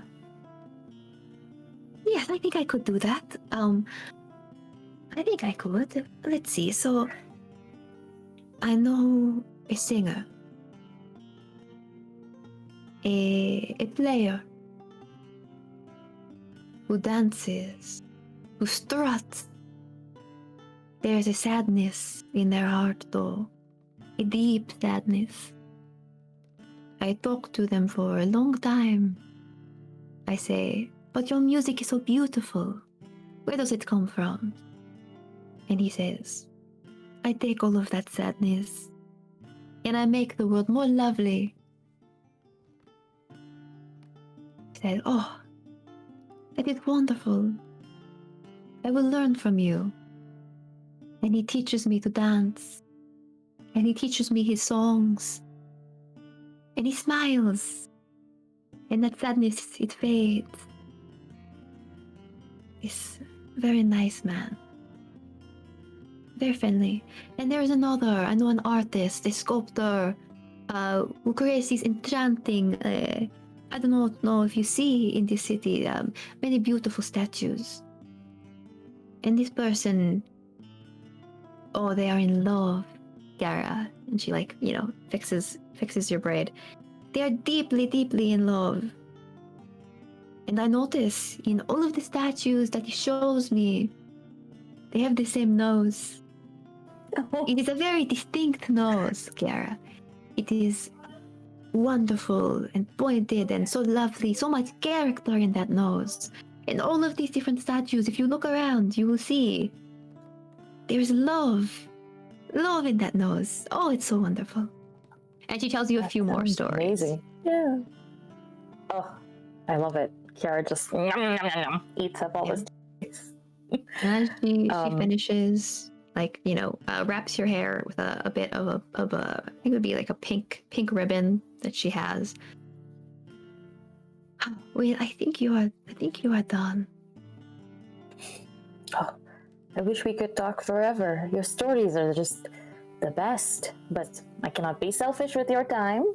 No, well, listen. If you ever want to keep talking, we are friends now. We are definitely friends. You are so sweet. You are so lovely. You can write to me. You can write me letters. They will find their way Okay. to me. Will you write me back? Yes, of course I will. I love getting letters. I don't think I've received a letter. Oh, that is so sad. Well, do not worry. You will soon. You write to me. Okay. I write you back. We will be pen pals. How does that sound? Yeah, lovely. Well, absolutely lovely, beloved. Thank you. All right. Well, I think I make my way back downstairs. I want to see if I can crack that gold exterior. Well, good luck. I've had absolutely no success. Kiara No. will give beloved 3 gold That is of the very 5 kind. that Varden gave her. Well, she went to a free party and she bought a pitcher of beer. Like, she has money to spend. That is very kind of you. She tucks them into her crop top. Thank you very much. And goes back You deserve downstairs. this and so much more. Kiara goes down too, obviously. Wow. Yeah. That's quite a hairstyle. Impressive. Beloved is very talented with those fingers. Yes. All right. Yes. It is your turn. Would you like to a massage as well, or something else? Whatever you prefer, beloved. Maybe we could find somewhere more private. Fair enough. Do you have a place of residence? There are rooms here, aren't there? Yeah. Could Why find don't a I room buy here. us one of those? Yes. Yes, that would be very nice. How much does a room cost here? Yeah. A room here. This is a slightly nicer place, but if you're just renting a room renting one room, I think it would also just be a silver for a night. Okay, cool. 1 silver. Good shit. As you like slide that over to the dragonborn, I will just like the bartender. He has these like high collar, these whiskers, and he looks you up and down, nods to you, and says, "Have fun." I most assuredly will. Before you retire to that room for the night, Matthias, Kiara, anything else you want to do? Stay here for a little bit and then leave. Yeah, and then walk back. And then I think maybe later at night when they're like, when Kiara's like in pajamas, I think she's gonna knock on Matthias's door. All of you, calm down. Yeah. Well, yeah. I cannot get my right hand off of this, but yeah, she'll knock on your door. He will simply open the door. Just casually dressed now. He's just wearing, his trousers and his sort of like tunic blouse thing. He's not wearing gloves or shoes or anything at this point. You can see his hands are actually his fingers are black. They like how far up the fingers? Like to here, and then it fades, like all the way down to the first knuckle on each finger. This is the first knuckle, right, or is it the third? Can't remember. But either way it goes, and then it'll like fade down. But it's a fairly stark thing because he's so pale, and it's like black, and he has the same sort of thing on his toes. But yeah, he will open the door simply. Yes. Beloved said something earlier, and it just made me think. I had an idea. Kiara does spot the blackened fingers and toes, but is not going to comment on it because they're a polite person. Makes sense. May I try something? I don't know if it will help, but it's the end of the night, and since I will be resting in a bit anyway, I thought, I might have some magic that could help you. All right. Okay. Do I need to sit down? I mean, it's up to you. Why don't you come in and we'll open the door further. All of his things are very neatly put away, and he goes to sit on the bed and simply look at you expectantly. Kiara will hold out a hand for Matthias's. Mm-hmm.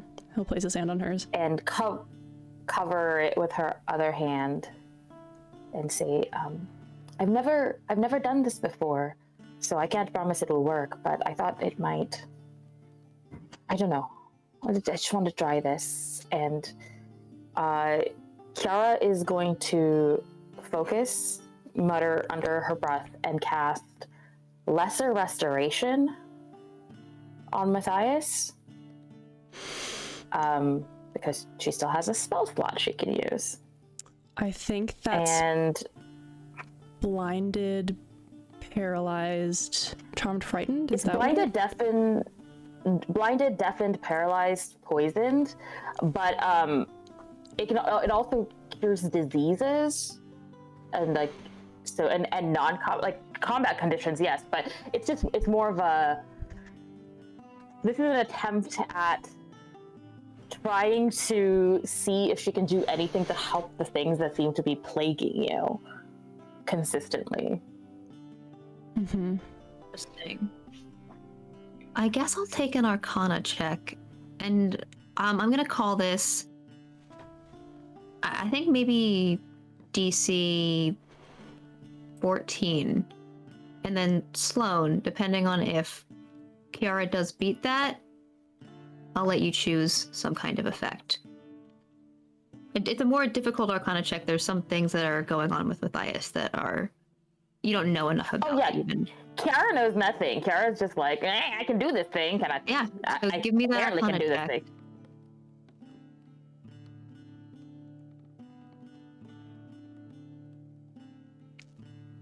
Arcana is not her strong suit. She's not an intelligence-based caster. I will. You know what? This is based on your insight into Matthias already. I'll let you make the Arcana check with wisdom.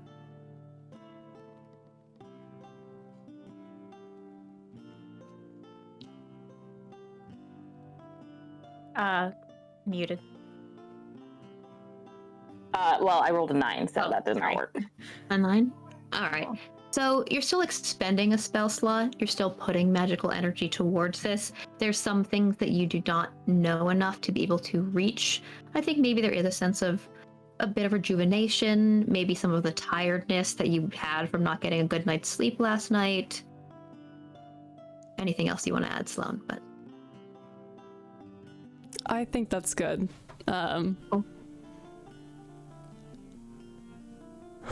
That feels very nice. Thank you. I imagine it's the same warming sensation as most of Kiara's other stuff. I will say his bare hand, this bitch is cold as fuck.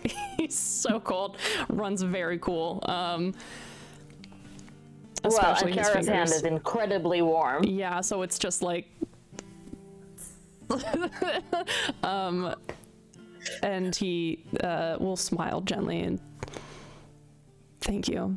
That is very nice, actually. Oh, not a problem. It might be more effective in other situations, but I thought it couldn't hurt to try. Regardless, it was very nice. So I think I'll sleep pretty well tonight, considering everything. Yes, and I hope you're not plagued with bad dreams again. I should hope not. I I think that whatever it was, the mist has made its way out of our systems, hopefully, and so we won't have to deal with that. Fingers crossed. Fingers Okay, crossed. well, I fully believe Barden is going to fall asleep in that study, so I will, and I don't think we're gonna get a wish back tonight, so I guess we should all just go to sleep now. I will see you in the morning. Good night. Good night. You two retire. Taz has already gone to bed. Barden engrossed in their studies. Awaish. You step into this room, fairly neat and tidy. I think the cottages are slightly nicer, but this is on the upper scale. So you see similarly like blue covers, pillows, a small window that doesn't have quite as nice of a view as the front of the tavern, with a blind that you can pull down over it, and a torch, a little lantern that you can light, oil lantern. All right. Awaish will lead the way in.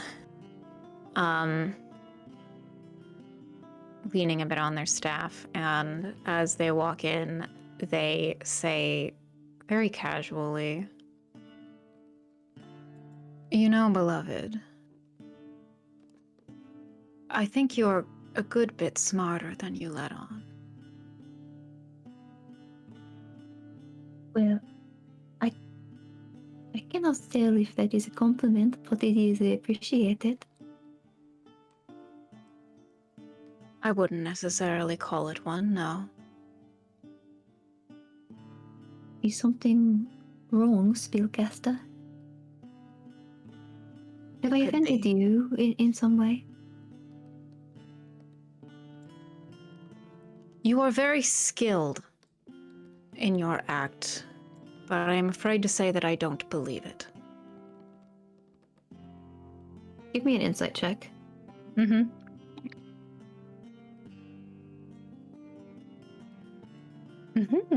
That's what do I have, 4 to insight? 16.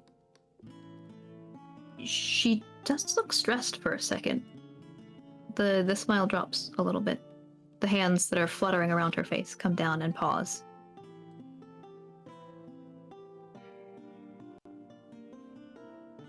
What do you mean?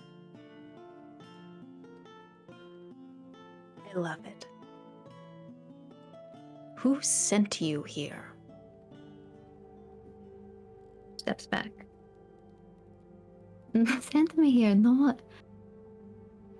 I am here to hang out with all of my friends to see. Please, do not flatter me with your lies. You walked in, you came straight for us, and I know this act because I have pulled this act. Who do you work for?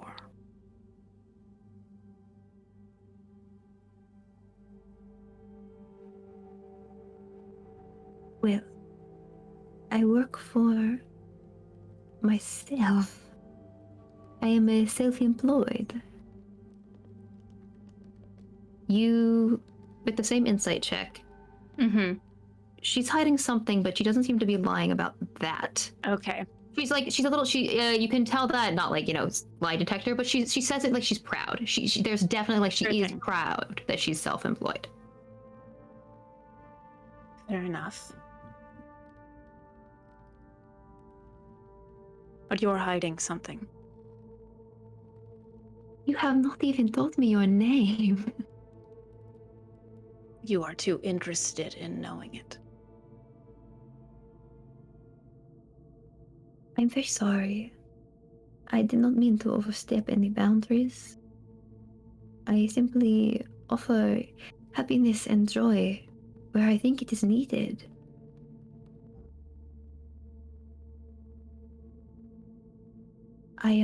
I can leave if you would like. I'm not done speaking with you yet. She sits down on the bed. All right. Well, if you will not tell me your name, if you want to know more about me, you can find it out another way. And how would that be? She pulls her hair up with a pink ribbon. Shifts her skirts a little bit. Tugs at her blouse. You can tell what she's implying. They're cropped up. Mm-hmm.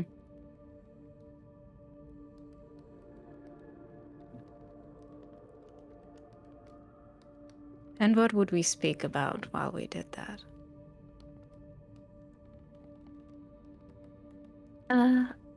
Your interests? My interests? Some stories, perhaps? But I would not have a lot to say, unfortunately. My mouth might be full.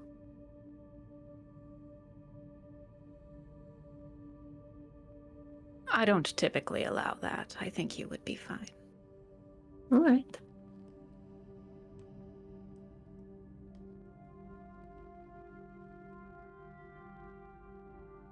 I am simply going to say one thing to you. She leans in. I might not necessarily like my companions, but I have sworn an oath to protect them.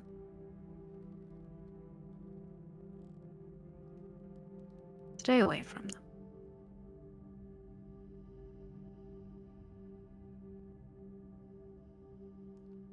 I will do my best. You deal in secrets. Yes? This is how you get them? Sometimes. She will not deal in our secrets. She looks very sad as you say that. Yes, I will not share your secrets anywhere. That is not why I do what I do, Billcaster. I do what I do to make people happy, and I do not want to upset you or your companions. I have no interest in anything but their joy. Beloved. Yes. No one does things just to make people happy.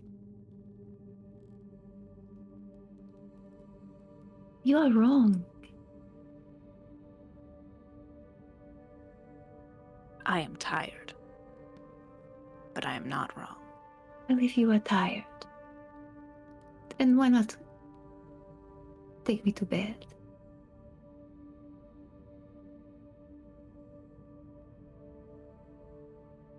Your face is too familiar.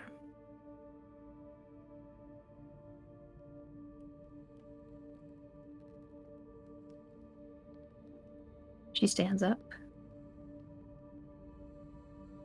She nods.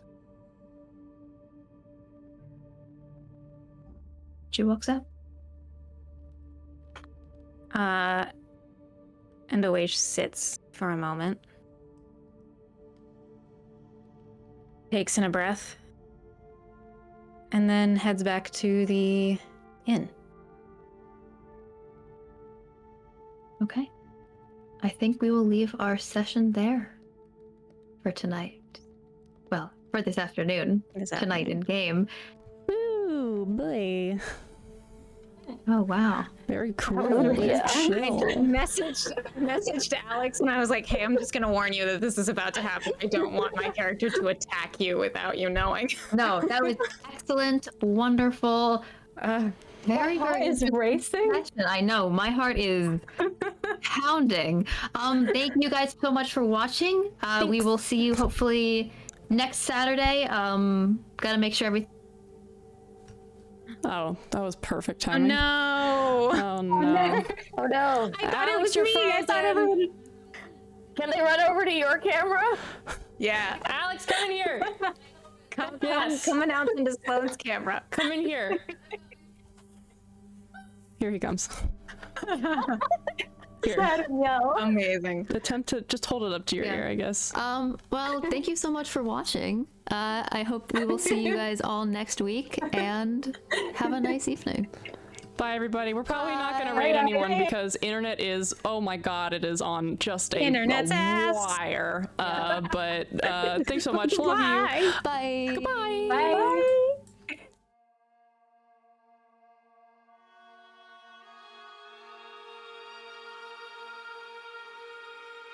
Bye.